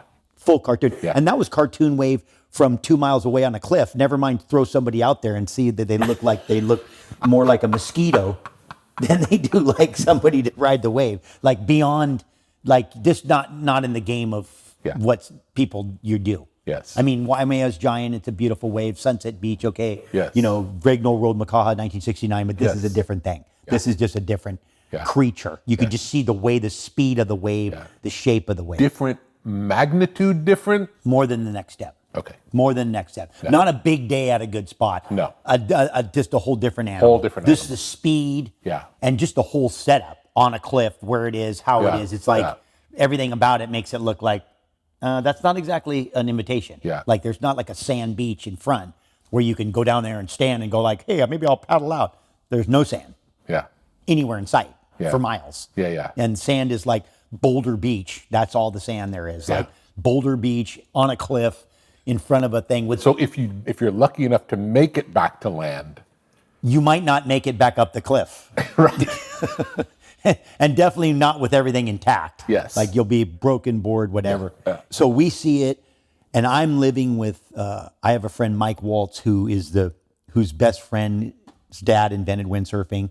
He's a phenomenal windsurfer, and it's just a stud of a guy I work with. He's just a great friend, and he had been windsurfing, and we had all kind of heard about it at the same time, and I'm not sure exactly the time frame, but sometime in that same winter or within the winters, they windsurfed up from Huquipa, which was about 6 miles away. So they tacked their way up to the spot, and they either got on a wave or got a couple waves or something like that, and then they went back home. And then that was like, okay, wow, we could go there and do that, but you had to tack 6 miles, and if something breaks, you're done because it's all cliff all the way back, and there's nothing about it that made it like something that you'd be reoccurring. And so I was able to, on a small day, because now I was interested. Now we were like, hey, we're interested.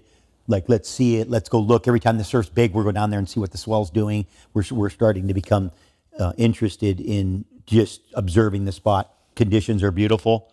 On one day, small, I took my board, walked down the cliff, paddled out, caught a couple waves, small waves, but I just to kind of experience the whole thing. Yeah. Proceed slowly, observe, step by step. Take your time. Thing's been here a long time, probably going to be here after we're gone. So, go do that, and then catch a couple waves, and I think that was even before tow-in, or tow-in just happened right within that same time. But we're doing tow-in on Oahu. Mm-hmm. We're not even on the island. Mm-hmm. And we don't have the equipment there. But we do tow-in, and then we're like, and we've been doing tow-in for a little while on Oahu. We're like, oh yeah, okay. Now we got to go bring this tow-in to go to this spot. Because then we come by boat. Yeah. And initially tow-in, it was pre-jet ski. Yeah. We didn't have, I think there was one model of jet ski out. We didn't have them. We used Zodiacs, which were a lot more cumbersome. Yeah. So that was the initial thing that we were using, which means that you had to be ready to drive a Zodiac with an outboard motor in front of a giant wave. Try to pick your friend up without running him over. Try not to flip over when you go over the top. I mean, we just had a bunch of things that Zodiacs were not the ideal machine. Not close. No, but closer than nothing. Yes. Much. Yes. Yeah. Yes. Closer than nothing, but not ideal. Yeah. And then we bring the boat there, and then I think I get approached because we're starting to tow, and they hear, and I get approached by Bruce Brown, Endless Summer. Yeah. And he's doing Endless Summer 2. Wow. And he says, heard you doing this thing called tow-in, what's the thing? I go, well, my fee is a brand new jet ski. Perfect. They go, great. So perfect. Here's our first machine. So we get our very first machine. Wow. And we have that at Jaws. After the test run, do you ever go on smaller days before bigger days? I think we go there. I think we go there early, and it's big on a day where we're going there and we're scared. Yeah. We're scared. We don't know if we're going to die. Yeah. There's when no you're going flotation. there, is there any version of you going there and deciding not to do it? Could that happen? Absolutely. Yeah. In fact, we're going there with we're not sure if we can do it. Yeah. We're not sure. You're going there with a question. That's right. Yeah. We want to answer the question. Answer the question. Right. We definitely aren't going there. We're gonna. No. We're not, because we don't know what we're gonna do. Yeah. And we have no idea how our equipment's gonna work. I mean, we have no flotations, and we don't know what's gonna happen. Yeah. On that way, we don't know if our boards are gonna work. We don't know if the things are gonna. We don't know any of it. We're just completely coming in, like explorers. Like we're coming in, like, okay, like am I gonna fall off the edge of the world? Uh-huh. Like, am I gonna just disappear and then into the abyss and never come up? What's? How many people in the crew?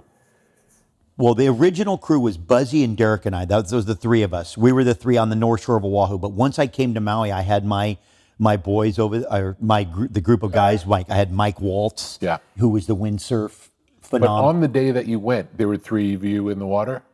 I think the very first time, I think we went with one boat, and there was probably 3 of us. I don't know if it was Derek and Buzzy and I, or if it was Buzzy and then we started pulling guys in. We got guys, we had Brett Lickle, we had Dave Kalama. I mean, we started, and I don't know. You still only had one ski. Yeah, but we had a Zodiac too. And you go out with both. Yeah.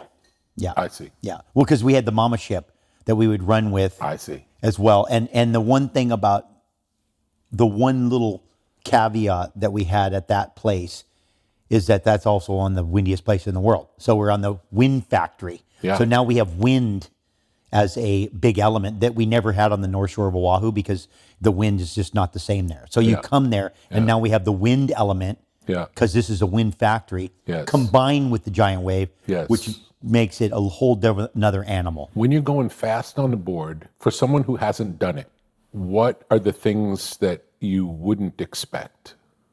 Well, first of all, how much you feel the surface. If there's any bump or anything, like how you're going to fly out of the water. And the faster, because it's a storm. Yeah. You're in a storm, essentially. And the faster you go, the bigger a small bump is. So if you're going slow, bumps aren't even an issue. But when you go fast, little bumps become big bumps, right? Yeah. So speed increases the roughness, and then also how difficult it is to turn when you're going fast. And then where do you turn? Like you have a giant wave, and it's like, where do you turn? Like if you go to the bottom of the wave, you're going to be destroyed. So you have to turn on the face of the wave. So there's some things happening that are like they do on little waves. It's just everything's big, magnified. All those things are exaggerated. Yeah. But definitely the bumpy part's interesting, because I think of a wave being so smooth, like sliding down a slide. Yeah. When it's beautiful. But when it does it like that, no. In fact, it's like sliding down a slide with a bunch of rocks on it. I see. So now you go to Chopu, like in Tahiti, and that thing it stretches the bumps out, right? So you have a different animal. Yeah. But Pe'ahi, Nazare, Mavericks, I mean, these other bigger, bumpy, even when they're smooth. So like at certain days they're smoother, because speed also makes smooth rough. Yeah. The faster you go, it's like if you go slow down a bumpy road, you're always, you follow the terrain. You go fast down a bumpy road, pretty soon you're getting air. You're flying, I always use the analogy of downhill skiing when you see guys that if you go slow down the downhill course, you never leave the ground. You come down on the downhill course at 60 or 80, you hit a knoll, all of a sudden you're in the air flying. And so that's a big piece of it too, is being able to control that as you're going, and then set a turn and do a whole thing. That there's like a whole art to that. That probably becomes one of the biggest challenges in riding a wave, is dealing with the texture of the face. That's why we have arrived with foils, because you're not affected by that texture. It has its issues, but you're not completely at the mercy of the texture. Okay, so now you've gone to Jaws a few times. Yep. And then what's the first time where it's like ridiculously big? Probably that first season. Yeah. I mean, it got ridiculously big quick, because it was already ridiculous big when it was small. So it was already ridiculously big when it was small. Before it was ridiculously big, would it have been the biggest waves you had ridden? Yes. Yeah. It was already bigger than anything you rode, and it hadn't yet. But I had towed in on the North Shore of Oahu, so I had ridden some big waves there. Yeah. And I had also ridden some But not as big as this, and not with wind. Exactly. And not this kind of velocity, just the speed of this wave and the way the wave broke. It broke like a very aggressive little wave. Mm-hmm. But now it's big, because a lot of the bigger waves get in deeper water and they just move slower. They just have a different, I mean, they always move faster the bigger they are, but a lot of the ones that break in deeper water just have a different movement to them. This was acting like a small aggressive wave, but it was giant. So then you had that combination that really made it a lot more challenging. How much do waves change over time? What changes is the generation of the swell, where the swell angles are coming from, which makes the wave completely different. So if you now, like if your predominant swell direction was northwest, and then all of a sudden you don't have northwest, you have north, all of a sudden it's a different wave, completely different wave. Or you have completely straight west, completely different wave. So all those angles, and when we go through season, sometimes you'll see that the predominant storm production angle completely changes. And normally where they'd be coming out of the northwest, all of a sudden they're super west, or they're more out of the north, and that makes the wave completely different. The bottom topography and that stuff doesn't change at all, unless a place like Pipeline where the sand moves and comes in and fills in and does stuff to it. Did that happen at Pipeline? Well, the sand moves a lot there. I see. So once the sand all goes away and it's back to the reef, then the reef is exactly the same. That bottom's not changing. That bottom's going to be like that for another, hundreds, thousands of years. Yeah. But swell angles and where the storms are being generated because of the way the weather patterns are, that's what changes all the time. And there are certain predominant angles that have evolved, like where that most of the storms... Predominant angles have shifted over time? It seems that way. Wow, that's interesting. It seems that way because I imagine that they're always shifting. Yeah. But I do believe for the amount of time that we've been watching it. Yeah. It's shifting. Well, like for example, this last season we had a very uncharacteristic swell pattern that came through for like 3 weeks. That was a severe west swell angle, and the last time we saw anything remotely like that was in the 80s, like where we had west winds for weeks on end with this severe west angle. We haven't had that kind of condition since the 80s. Like, not saying, somebody else said, oh yeah, I haven't seen that since the 80s, and I was like, yeah, that's true, because 50 years. Exactly. Yeah. We don't know those patterns because those patterns for us those things are like, that could be a week ago, right? That was a week ago and it changed, but we're thinking, wow, that's in my lifetime. But, we were fortunate when we were riding Piahi at the beginning, riding Jaws for that first like 10 to 12 years. That window of time, if you go back archivally and look at that, and I'm not saying that just because we were riding it and all that, I'm saying that the amount of big surf that happened, we haven't seen that since then. Yeah. Like in the last 20-something years, we have not even remotely seen that kind of volume of big surf per winter. Wow. Like now we're seeing a couple of swells. Oh, there was like every week, every other week, like it was literally like a machine. So, those kind of things happen. We don't know temperature, there's just so many variables, the jet stream, there's all these things. But so all of that stuff is kind of a mystery. Yeah. I think that's part of the fascination also too, but that's also affects the waiting, affects the anticipation, the disappointment. Like this season, for example, they were forecasting a powerful El Nino. For us, that means lots of giant surf. Yeah. 3-4 swells done, shut off like January 15th, like turned off like a light switch, like nothing, zero gone. We're like, what happened to powerful El Nino? And that's with all the expert forecasters, with archival. We're just shooting in the dark when it comes to that. Yeah, we know very little. If that. Yeah, we know very little. Especially when it comes to that stuff, like when it comes to the behavior of the patterns of, I would say the emotions of our earth. I think that's part of the mystery. That's part of the fascination. That's part of the allure. That's part when you get something special, you'll never get it again like that. With something like Jaws, you have that experience. Finally, you get to ride it when it's crazy big. You get to do it a lot. Is there a time when it's like, okay, I've done that? That happened once the settlers came, or should I say once the people came and started putting pressure on the spot.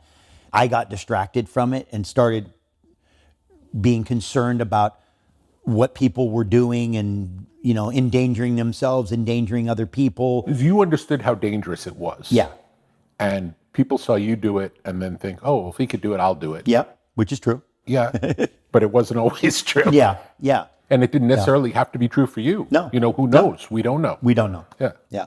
When it stops being fun, what is it that made it stop being fun? And like it's everybody coming, that could be part of it. Maybe I couldn't get any more out of it that I was trying to get out of it with the consequences. Once you've done it, there could be some point of like, I did this a bunch of times. Well, the only thing I didn't do was really do something stupid. I shouldn't say that. I did a lot of stupid things. I've done more than one. But I could say, but part of it's that too. Like maybe the only thing you hadn't done is just have, more bad shit happen. The truth is, what happened was, well, first of all, we were filming everything we were doing by the end.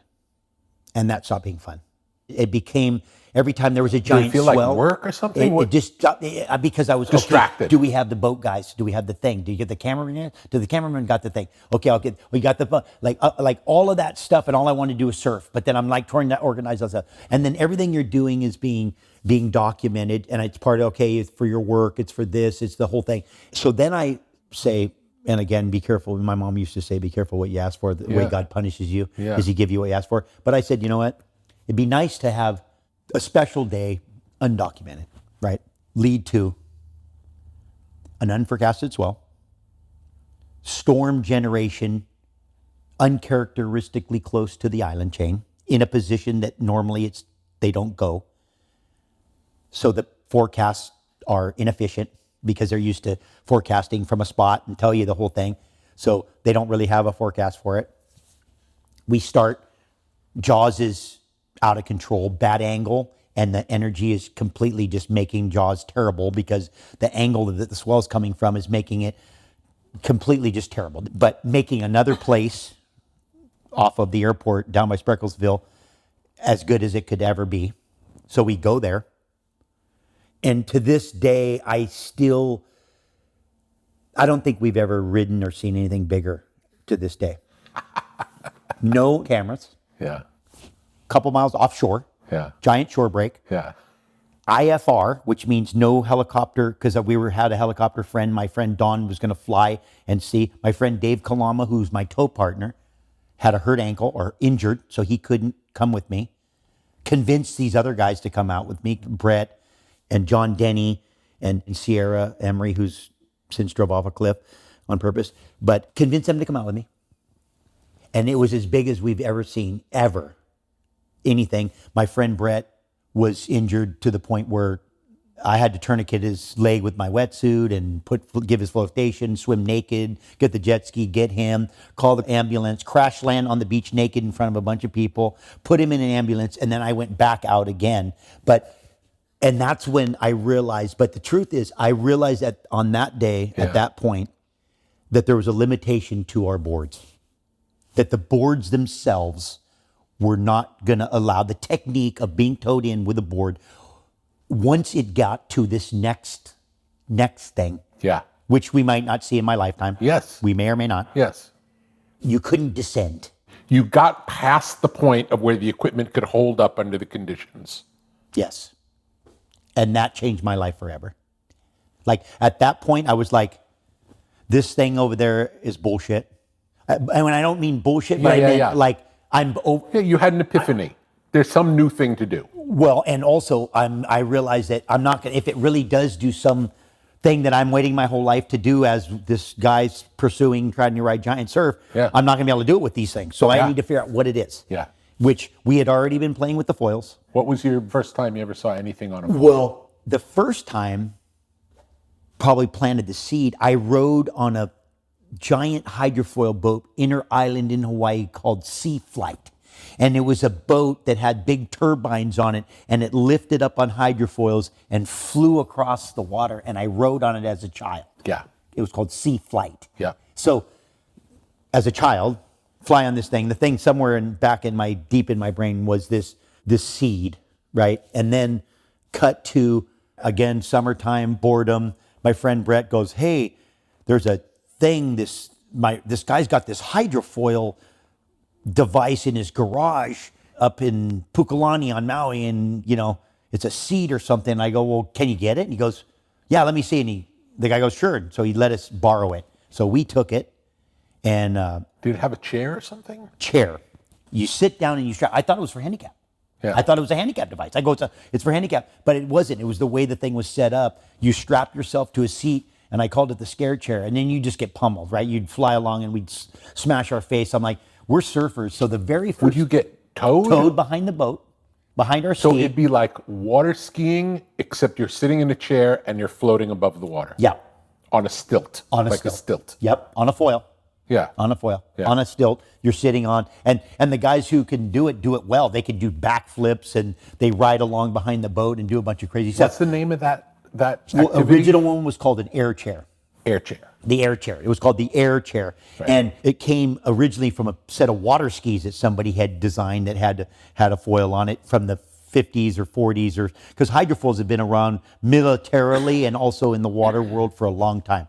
And so got that first day, I'm like, well, we don't sit down. We sat down 3 times, smashed our face, and then we started trying to stand on it. So we undid ourselves off the chair and then stuck our feet in the thing and stood behind the chair and got up and went like 10 feet standing. And we're like, we can stand on this thing, guaranteed. So we asked. Just so I know, would you think there were thousands of air chairs in the world? Millions? Hundreds, maybe. Yeah, I don't know how many he made at that time. Yeah. Like there weren't thousands. It was one guy who had an idea and made a hobby thing. But he was selling them. Yeah. He was selling them to people and convincing them that people to ride them, and people were riding them. Yeah. And at that point, I don't know how many he had sold, but there weren't tons of it. And this one was sitting in a garage that had spider webs on it. Like the guy had bought it and rode it once and never used it. Yeah. And so we were like, get that thing. I said, ask this guy if we can borrow it and we won't hurt it, but we're gonna try to modify it. So the guy said, okay, cool, but you can't hurt it. So we're like, okay.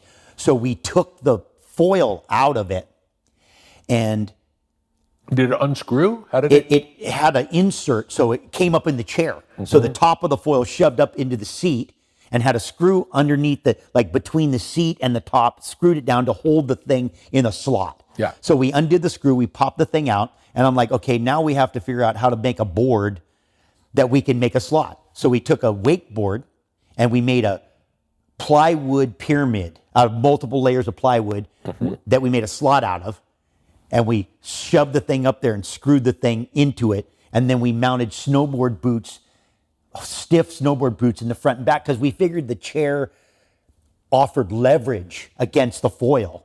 So we needed leverage, and the only way we could do that is take our ankles out of it, because our ankles were too supple. We had snowboard boots and binding. Again, back to, you go snowboarding, you think it doesn't have anything to do, and then it brings you back.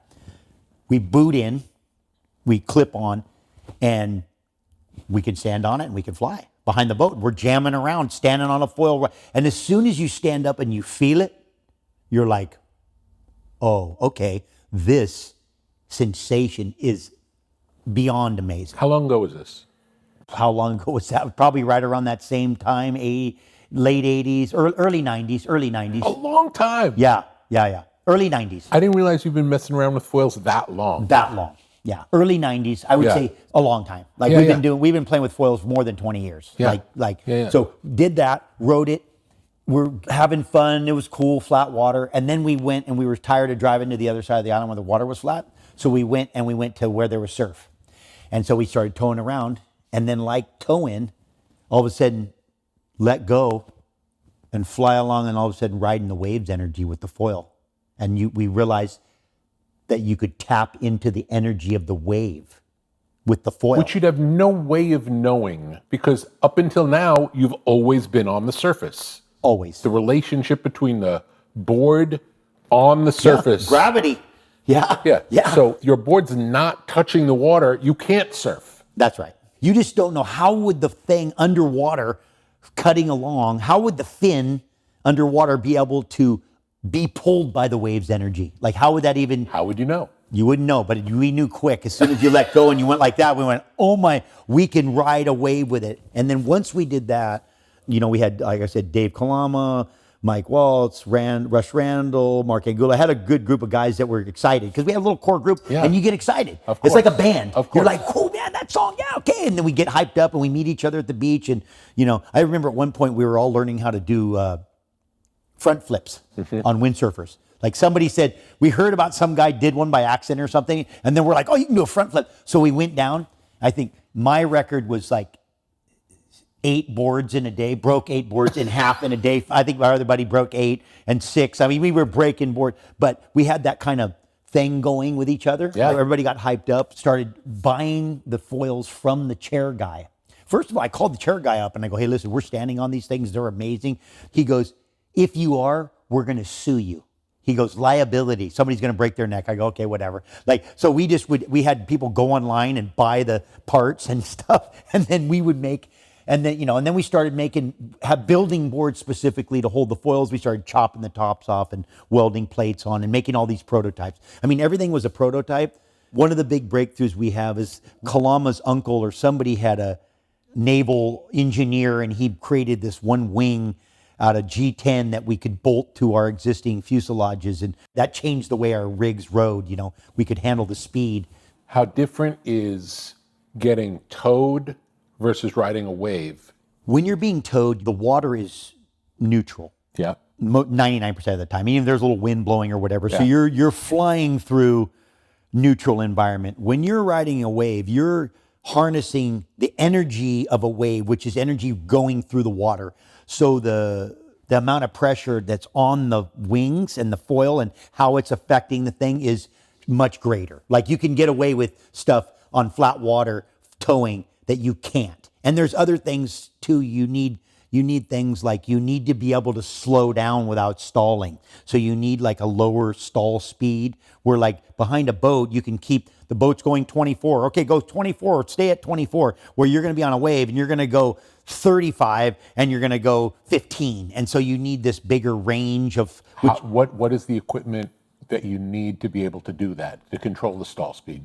You need better shapes, better shaped foils, better wings that fly, that have better lift ratios, like better, like an airplane. You need like certain airplanes, if they get below if the wing isn't big enough and the shape isn't right, they get below 150 knots, and they're just going to fall out of the sky. So you've tried a bunch of different shapes? Yeah. We kept trying a bunch of shapes and trying things that we like and trying sizes. Yeah. Sizes, shapes. Any surprises along the way, like where something works that you didn't think would work or would find something? What were some of the breakthroughs along the way?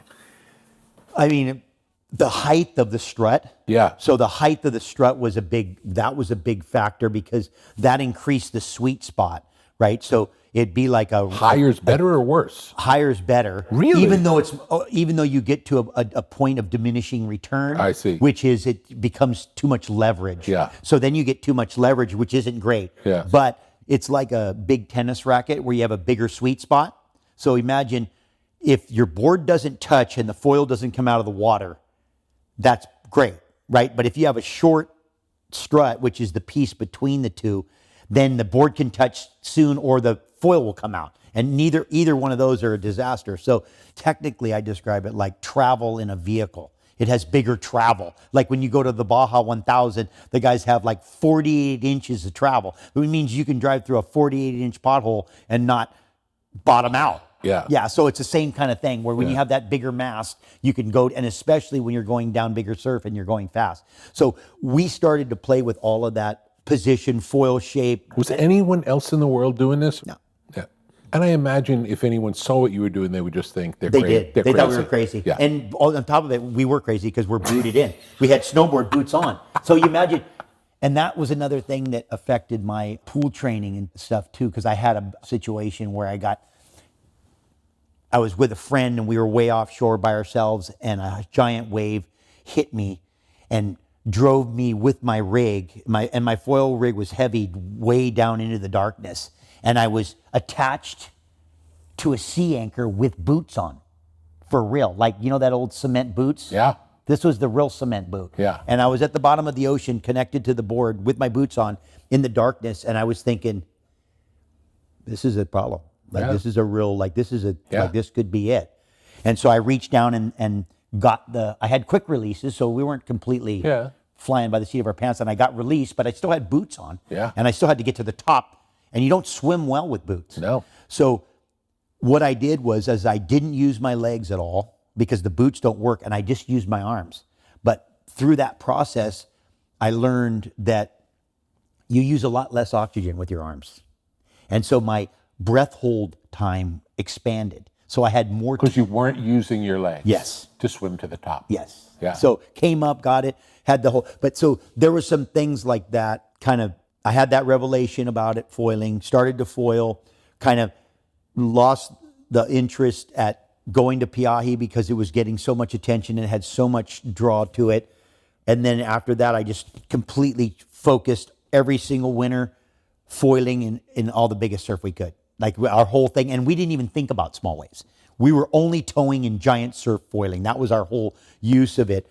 Foiling, through the exposure of stuff that we're doing, all of a sudden starts to get some traction. And I had done this early on when we foiled, which is because I was involved in kiting, because I was involved in windsurfing. Yeah. We were amongst the first 5 or 10 guys in the world to kite.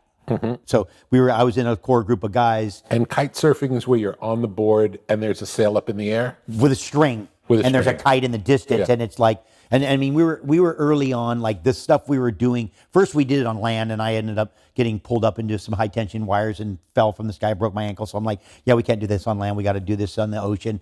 And then we would do stuff like you'd be on your board in the water with your board, and the boards that really helped us launch that whole thing. It changed into wakeboarding, were our big wave boards, because they went fast, they had foot straps, so they were perfect. So the guy would be on the beach with the kite, you'd be in the water, and then he'd launch it, and then literally it would be like there's a rope on a bull, and they open the gate, and you're holding on to the rope on the bull, and if you let go, the bull runs away, or if you crash, you're done. And so that was how it was. And we would go down the coast on Maui from the Hukipa and just do like a death run, and then end up at like the airport. If you didn't crash somewhere along the way, out at sea, hopefully not, because you'd be way out offshore, and that's never fun.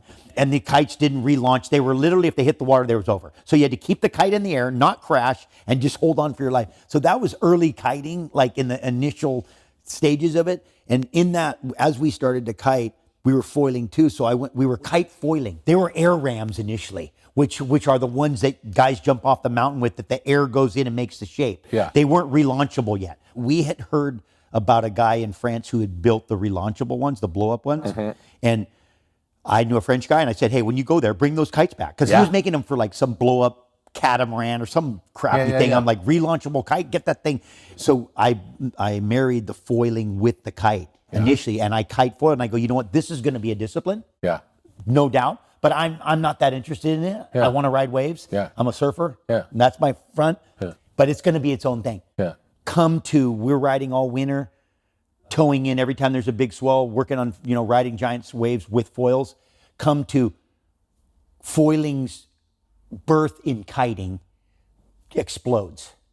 So the guys are kiting, foiling, all of a sudden breaking world record stuff, but foiling all starts in kiting. And then that's when the first foil companies, where they have money for R&D, and they're paying guys because they're selling production stuff, and they're doing the whole thing, right? They're running business, they have clients, so that starts that part of the industry, of the foil industry, which ends up influencing small wave foiling. Normally what happens is you start in the small waves and you go small, medium, large, and you get the big waves. We were in the big waves because so in a way we ended up. The only reason you were on the foil was to manage the giant wave, because the regular surfboard couldn't do it anymore. Yes. And the irony is that it can ride a wave that you couldn't even surf. It's so small. Wow. That's the irony. In the pursuit of the fastest, roughest, biggest that you can do, is that the result is that same instrument is the one that can ride the wave that doesn't even break. Then you can ride wind swells, and you can ride little tiny waves that don't break for miles. I mean, it just expanded. So all of a sudden this whole universe just expands, and you have companies starting from kiting that move into, now you have winging, which is kiting without strings. So now you're just holding the kite right next to you on a foil board. Right, and so and then that's because the foils are so. Have you tried that? Yeah. What's that like? Fun. Yeah. I mean, coming from windsurfing and kiting, it's a little. I've seen some. I saw the world champion in Chicama, because we go to Peru for one of the longest waves in the world. That's our summertime kind of routine, and he was down there, and I mean, what he was doing was amazing. But as somebody who is a wave rider, wind always seems so restrictive, even though it allows you to do these other things. You're not free. You're being led a little bit. You have to hold on to it, and it's behind you, and you have a motor. And in so being, there's a bunch of things you can do, but there is something restrictive. It's like having a dog on a leash. Like when you have a dog on a leash, you have to kind of, you can't just run that way, and you can't go any direction you want and do anything you want. And there's something freedom about having nothing in your hands that surfing is, right? So that leads us to that now, the expansion of what foils are. That's the frontier, right? Is all of these places. When did this happen? It's happened over the last 10 years. We're towing in the big waves. And that obviously has, there's nobody that wants to do that really. I mean, there's not a business. There's not a, no. You're not making these for like the group, the amount of people, it's kind of like big wave riding. The amount of participants doesn't justify any kind of company or anything. So you have the kiting aspect, then wing dinging, which is the wing, like the kite without strings that you're holding onto that's a blow up. That's just easier to deal with. You just pump it up, you grab it, you have your foil board. Electric.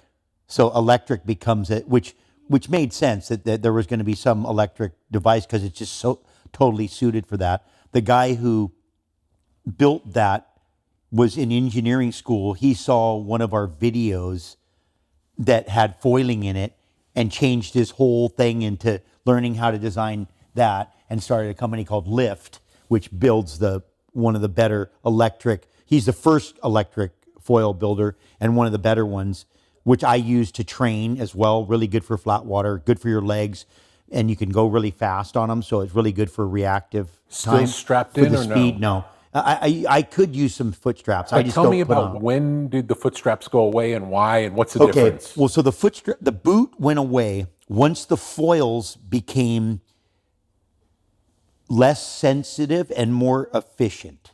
As the design increased and the shapes got to a point where they were highly efficient, that allowed... The board could be stable without you being strapped in. Yeah. Whereas before you had to be strapped in. You had to be booted in to deal with the leverage. Yeah. Just with the leverage and that had to do with the way the foil was lifting and what it was doing. Because as the wings evolve and the shapes evolve, they become more efficient, which makes them less reactive and less leverage and everything about them. They can become more stable. And, it's a little bit like whenever you come into a sport, after the equipment evolves, it's always easier to learn. Yeah. Like if you tried to learn how to snowboard with the very first snowboard that they learned, no one would do it. Nearly impossible. Nearly impossible. Yeah. You tried to learn with the first skateboard, the three best surfers in the whole thing could do it and no one else. Yeah. Like it's not skateboarding until they built the tire. You get a urethane tire, a nice truck, that changes everything. So same thing with the foils. As the foils, all of a sudden, we are able to get rid of our boot. Yeah.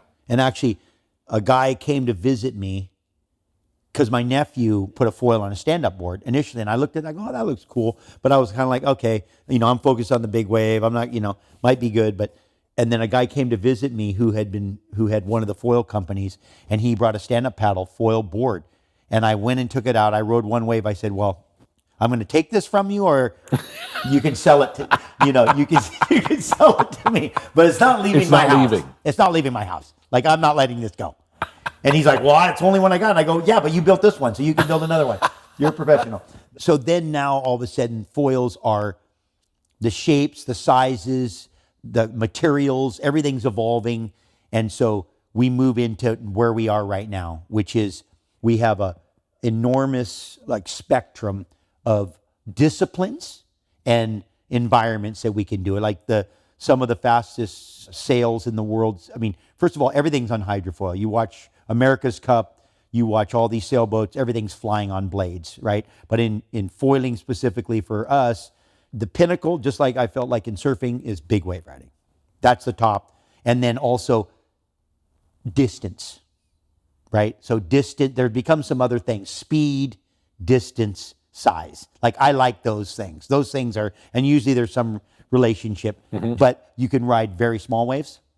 You can ride wind swell. You have electric. You have multiple wind powered ones. You have stand-up paddling ones. You have prone paddling ones for surfing. So little lay down ones or stand-up ones. So we have like 6 or 7 disciplines within foiling. All different kinds of foils, sizes, shapes, and companies. And so are those all the areas where surf is expanding the most in foils now? Without a doubt. Can't even compare. Now it's expanded places because normally the saturation of surfers and locations, we're pretty tapped out. Where the waves we are. only have so many waves and we have a lot more surfers. And so, you go to a spot and there's 100 people out at every spot that's any good. Now all of a sudden a spot that isn't even a surf spot is a foil spot. And it wouldn't be a spot unless there was foiling. So it opens up our universe, which we need. Yeah. We need more options, especially as have more people participating. But it also opens up things that we haven't done, which is really, that's something that's more interesting even for me is being able to do things in an environment and in locations that you've never experienced. Now we're riding, we're going to places and riding waves for 6 or 7 minutes, 8 minutes. And the average surfing wave is 10 seconds, maybe 20 at a long one. So now you're compounding the amount of riding time you're getting. So now on one surf trip, foiling trip, you could spend more time going fast on your vehicle, on your board, than if you were to combine all of the rides of your life before this. Yes. If we weren't doing it, I wouldn't believe it was possible. Imagine how much better you get with all that time. And you're also, in a way, you're expanding your view too, your ability, because now we're looking at wave energy differently. Because I always describe surfers as wave readers. Yeah. Like, great, you can stand up and you can rip, but more impressive is you can look at a wave and know what it's going to do. Yeah. That's the thing that takes all the time. Yeah. Never mind, you know how to stand up and you can jam around. Can you look at a wave and understand where it's moving and how it's moving? It's like, I'll go to the beach with Gabby sometimes and I'll be at a surf spot and I'll see the guy take off, and before he gets to his feet, I go, oh, that guy's going to get donuts. Yeah. And she goes, well, and then he goes down 10 feet and gets hit by the wave. And she's like, how'd you know that? And I go, well, I could just tell by his movement, his speed, what the wave was doing, that it was going to break on his head.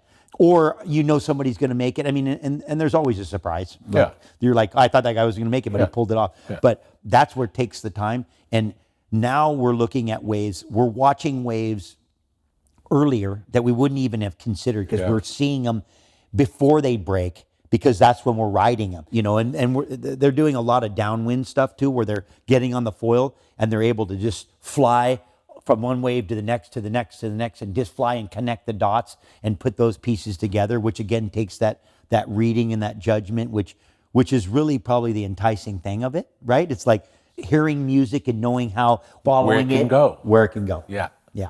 It's an enticing thing that keeps you inspired, right? So, because what are we trying to do is just stay inspired. Yeah. And how do you stay inspired if you have one day in your lifetime that you're never going to get another one like, unless you have another day in your lifetime that you're never going to get another one like. Over the course of your life of surfing, where are you in the excitement of what you're about to do? The sureness of the experience. Like, I know what I'm going to do, and I'm going to get to do it. And the guarantee of that has never been any higher, because normally there's just too many variables, and the moments are too short and too few to have that kind of thing. So I know, coming into it, I know that no matter what's going to happen, I'm going to have a hard time walking. Because you'll be doing it so much. My legs are going to be sore. I'm going to blow out before there stops being anything to do. I'm going to blow up. And over the course of your life, how often has that been the case? I mean, not a lot. I work. That's what you work towards. You seek that. There can be years and years in a row where you don't have that. You have to be careful how you say it, but in a way, it's like there is a reward, or there is a blessing for dedication. Yes. But you have to stay dedicated. Yes. And but it has to also, why too? You have to have the right. I just honestly believe if your intentions are genuine and you stay, that you're gonna be blessed. Like the universe is gonna provide you with the thing you need. Yeah. As long as you stay true to your, and your intentions. Your intention is pure. Pure. I still get it because I have a group of friends that I'm able to do it with. Yeah. So I get it through that. Yeah. But I don't, like, I made a joke the other day. I was talking about, just if a tree falls in the forest and no one sees it, does it actually fall? And I'm like, yes, it does. I can tell you what, it falls. You don't need anybody to see it. And I speak to, on my side, like, I don't need anybody to know. I don't need anybody to see. I know what I'm going to do. I do enjoy the camaraderie. Yeah. Because I want to share in it. It'd be like if you had the most delicious meal ever. Yeah. And you were by yourself. It would be great. Yeah. But I'd rather sit with It's more fun with 4 friends talking about how great it is and enjoying it. Yeah. Right. So I think there's that to it, and sometimes you doubt it. Like you doubt that that's true. Right. You can doubt that there is a reward, but it seems to happen every time. You don't even know it's happening, and all of a sudden you're like, oh, look what's going on. Look what's happening. Look what we're getting to do. Look, it's like because we're so caught up and always trying to do, get. And then all of a sudden, but you don't realize sometimes it just comes right around the corner. And then it's just like, dink, it's like, it's working. It's working. How did you meet Don Wildman? Somebody invited me on a helicopter snowboarding trip to Canada. And it was with Jerry Lopez. It was a friend of his, a guy named Tom Flager. And he said, hey, you want to come helicopter snowboarding with us? We go to this great place called Mike Wigley's. And it's like the premier Austrian guy that started a helicopter, best food, best air, So we went there and I was sitting at dinner. We had finished a great day of riding. And somebody said, see that guy over there at that table? And it was Don sitting at the table with his gray, just his Donness. And he was sitting there and they're like, you really need to meet that guy. So I walked over and I said, hello. And I think somebody told me his name, Mr. Wild. I go, hey, Mr. Wildman, or hey, Don, my name's Laird. Nice to meet you. And hey, how's it going? He had a big smile and I was like, you could feel his energy. And it was like, okay, great to meet you. Nice to meet you. And then I left and didn't see him and no word. And then like 3 years later, I'm with Gabby. We're in Malibu. I walk into a restaurant in Malibu and Don's sitting at the restaurant. And I said, hey, what are you doing? He goes, I live right down the road. And I go, I just moved right down the road. And then that was it. That was like come over and, taught me how to bike and I taught him how to foil. And how much older was he than you? Don was 30 years older than you, something like that? 30. Yeah. 30 years older. Yeah. He'd be like 90 something right now, I think. He'd be like 92. Yeah. So something like that, 32. 30. How would you describe him? Well, he's bare knuckle fighter. When you look at, first of all, when you look at Don, you're like, this is a bare knuckle fighter. Like this guy would fight bare knuckles, like anytime, any place, no problem. That's your feeling you get. Like you just feel like a bear, like this is a bear, and just beyond enthusiastic, beyond open, beyond interested. He seemed to love life more than anybody. Love it. Love living. And enjoy it. Enjoy. Yeah. Professional. Yeah. Professional enjoyer. I mean, listen, I always use this story. He'd come over to my house. We'd make him a steak. He'd be eating and he'd say, this is the best steak I've ever had. 4 days later, I'd invite him over to my house. I'd make a steak. He's like, this is the best steak I've ever had. It was always the best steak I ever had. And he was open in a way like to music. I always laugh because I'm like, you couldn't invite him on anything that he wouldn't go on unless he just had some other thing tied up. Hey, Don, I'm going to go, jump out of a plane without a parachute.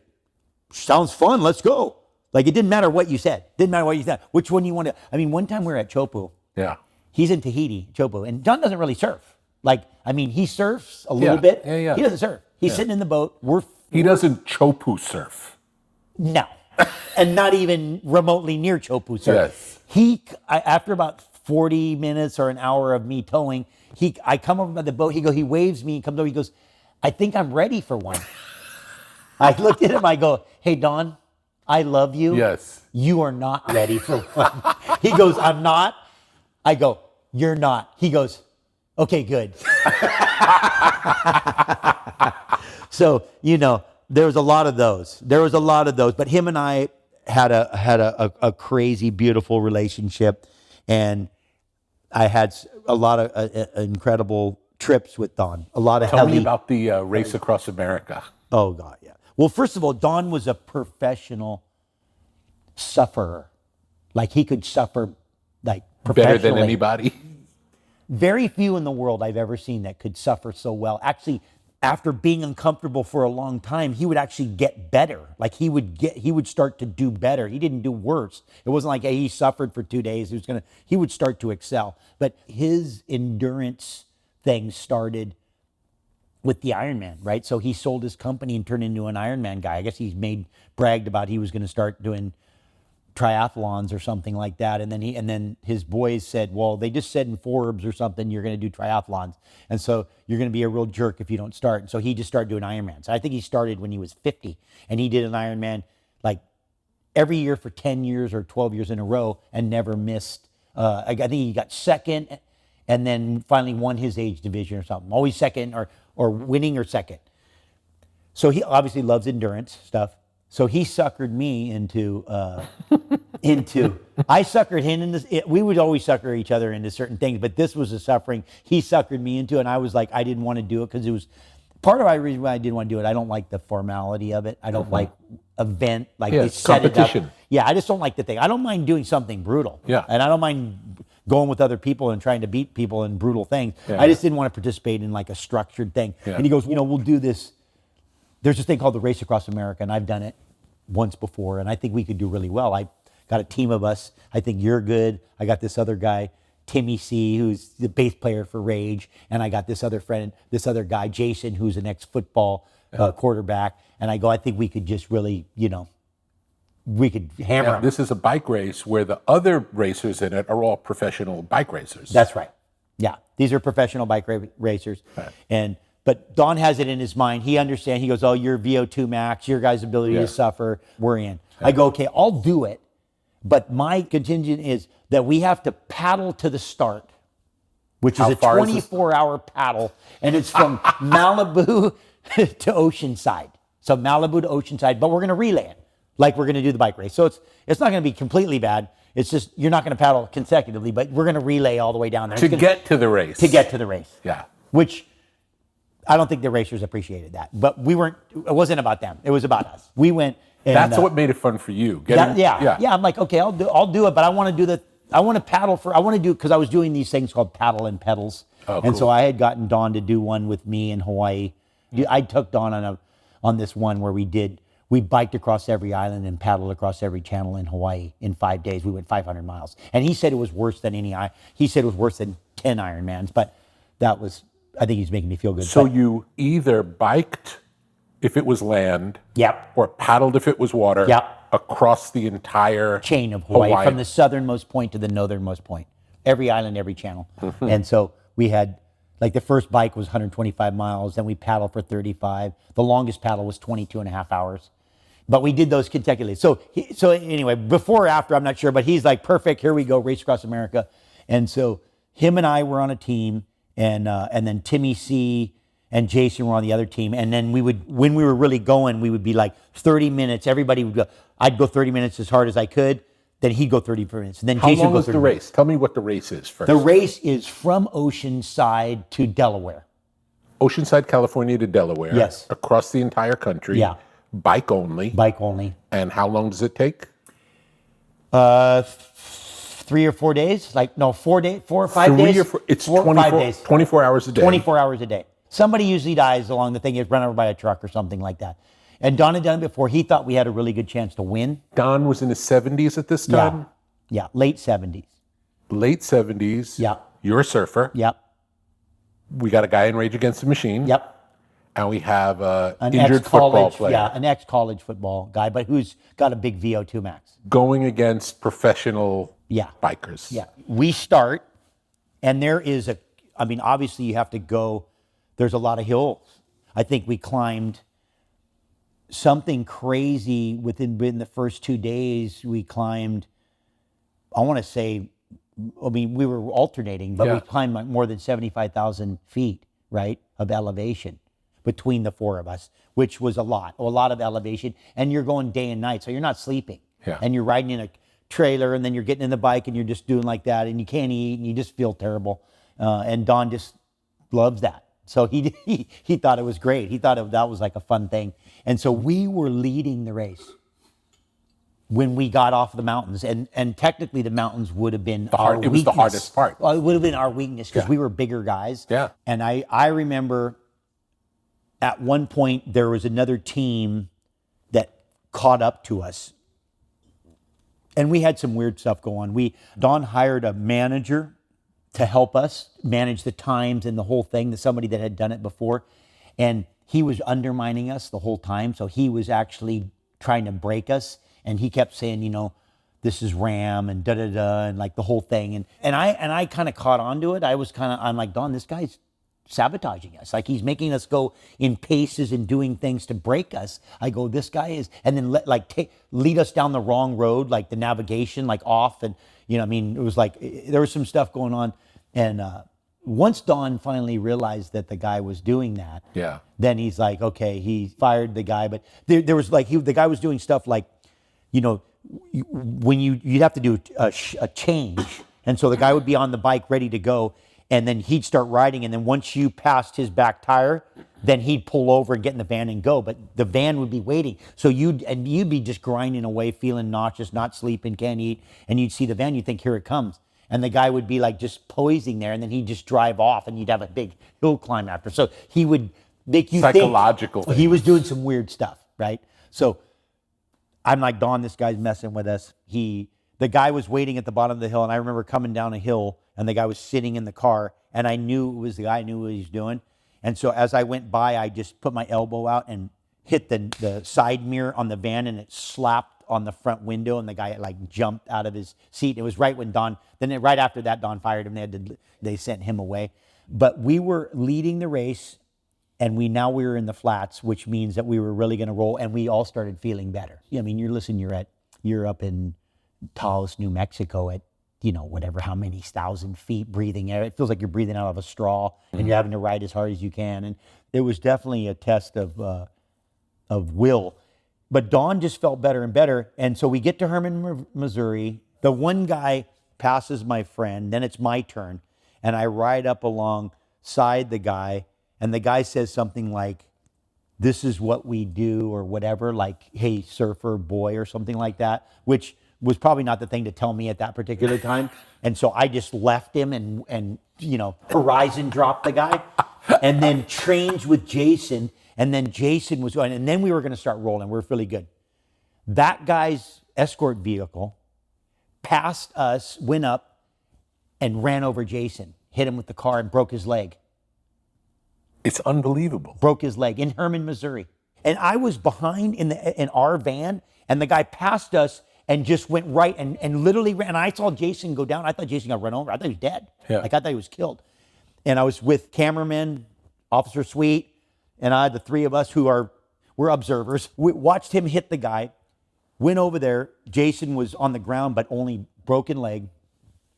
Then that was it, because he was out. We couldn't do it. I mean, we could have gone 3 guys, but Don was, it was all about winning. Yeah. Don didn't care about the So it was all about, and we were on track to break the record at that point. Yeah. And I mean, and everybody felt good, and we were rolling, and now we were in the flats. We were in Herman, Missouri. Like, everything from then on was just, we were going to be in the big spoke, big gear, just grinding away. And then the race officials called it a mutual collision. Because a bicycle and a car crash, a truck? Crashed. A minivan. The guy you could see, because what happens is people are driving 24 hours a day, and we were changing all the time, but people get delirious. But the guy ran over our guy, and we were in headband. We were and I could see by the way Did that team end up winning? Yep. Yeah. It was amazing. Yeah. It was amazing. Yeah. Yeah. So for them to catch us. It turns out in these competitions, people cheat. Beyond, which, you know, maybe that's my thing, because I go back to the thing, because why have I always been turned off by that stuff? Yeah. Because it's like, I just seen it my whole life. I just go, I mean, and the winners win, but sometimes they don't win when they should, but they win when they need, like when they do. What's odd to me about a surf competition is every wave's different. Oh yeah. I mean, it's hard enough when you're dealing with like lines and baskets, and like, it's hard enough when you're dealing with all these fixed things. You get weird stuff that goes on. You're like, that was a weird call. Yeah. That changed that whole game. Never mind how ambiguous, you know, art, music, food. Yeah. I don't think it's a good motivator. I think it brings out the worst in people. Completely. Yeah. Well, it brings out the worst in me. Yeah. That's what I notice. I notice for me personally, I don't like who I am when I do that. Like, it just makes me I'm already too aggressive. I'm trying to learn how to navigate all of that energy. Yeah. I'm like, how do I nurture that? But also, how do I productively use that? Yeah. You know, how do I productively? Well, you know how I do well? Put me in these heavy situations. Yeah. Then I feel useful, worthy. I can actually have camaraderie with my guys. And if they do well and I do well, or we can work together to achieve this thing, that feels amazing. I'm like, that feels like the human condition that really made us successful. Yeah. Like when we had to navigate surviving in nature with giant animals that could eat us, that were a lot smarter and faster, or maybe not smarter, maybe smarter, but maybe smarter. Maybe. You know, that feels like the attitude that would make us successful, not this us against each other. That seems to never make us successful. That only makes us less successful, you know. But so he got run over, Jason, which ended up being a blessing because he ended up marrying my nanny and having a beautiful family. So the end of the thing, maybe it was for that. Like maybe we don't realize it. I mean, we were bummed about it, but then we went to New York and we paddled around the Statue of Liberty because that was part of our paddle and pedal piece of it. But we were just two because Jason's leg was broken. The three of us could have done it, but it defeated the purpose. Exactly. Yeah. So that Don lost the interest, but he was feeling like, I just remember how strong he was and how well he did under that kind of pressure. Like, I mean, and I think obviously Korea, the war, the things that he had been through, like in his business, he always used to, I guess he said to me, he goes, always tell people, he goes, this isn't life or death. Yeah. Like, I know what life or death is. This is not life or death. Like, even though he definitely wouldn't, you know, stand down to anybody, like not even close. I remember the time he got on testosterone. His woman at the time was having some acne problems. And then she was like, oh, that's weird. I never had that issue. And then she realized it was because he was using some kind of cream for testosterone that was getting on her and giving her acne. So then they're like, okay, we got to stop using that cream. And he's 70 something. So, you know, a little testosterone probably not going to be bad for him. Yeah. So then he's like, okay, let me talk to somebody who I know. So he talks to our one friend, and our one friend has a lot of experience. And he goes, here, I'll set you up. And he sets him up with the thing, a kit and whatever. And then all of a sudden, like 2 weeks in, he's like trying to get in a fight in the parking lot. And then he's going to Vegas. He goes to Vegas with his girl, and they don't leave the room for 3 days. And, you know, she's like, honey, you know, maybe we should just check your levels and just see what they're like, what they are. Yeah. And he goes, oh, sure. Okay. He's almost 80 at this point. Yeah. I feel good though. He goes, I'm good. Yeah. And she goes, well, let's just check them. Yeah. Let's just check the levels. Yeah. And so the story is she's at home and the fax machine goes off because he still has a fax machine. Gets the thing, and all he said, she just started laughing. He's like, what is it, honey? She's like, I got the results back. He's like, well, what are they? She goes, well, your testosterone's 1,800. They call our buddy and they say, hey, the things are 1,800. He goes, don't worry, mine are 2,000. Anyway, he toned it back a little bit. I think that helped because he was literally like wanting to get in a fight, and you know, like she looked a little tired. Didn't you once go mountain climbing with him?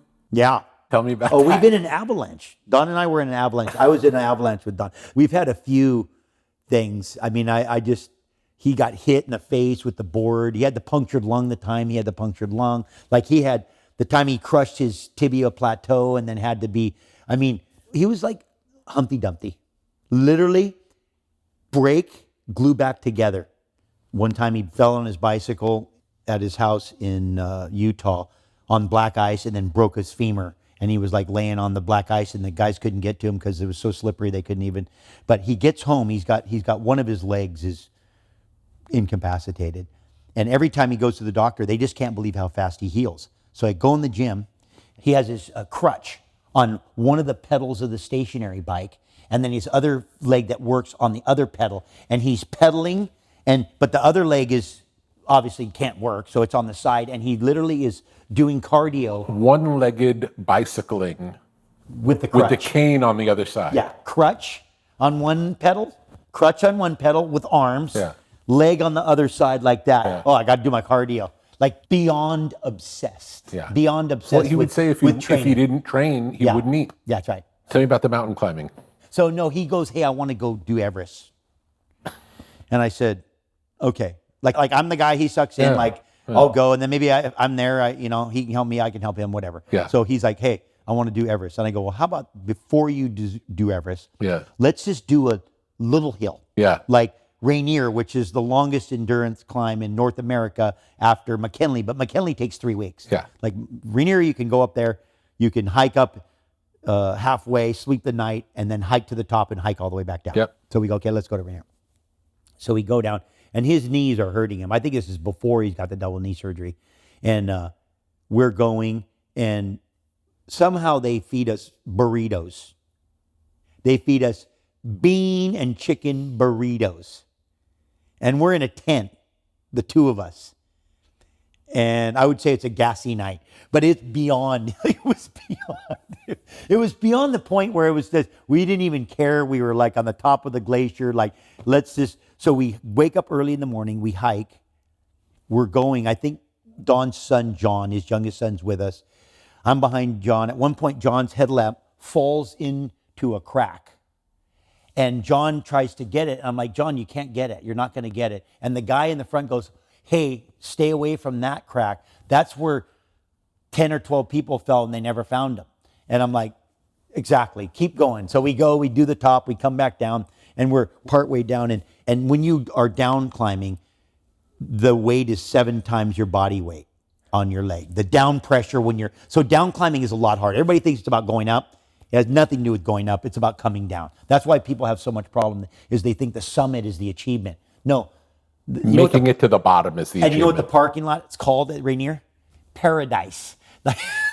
There's a reason it's called paradise. It's because when you get back, you're glad that you're back. Anyway, we hike, we down climb, and we're about partway through. We're a little ways through, and somehow our other friend has talked the guide into carrying his pack. Don says to the guide, I will not only give you all of the hiking gear that I bought that's brand new, I will pay you double of what this guy's going to pay you. Here's my pack. Here's my stuff. Take it. And so the guy ended up taking his stuff and carrying it down the hill. But that cured Don for about the Everest. He was good. He goes, I don't need to do Everest. And I'm like, I'm with you.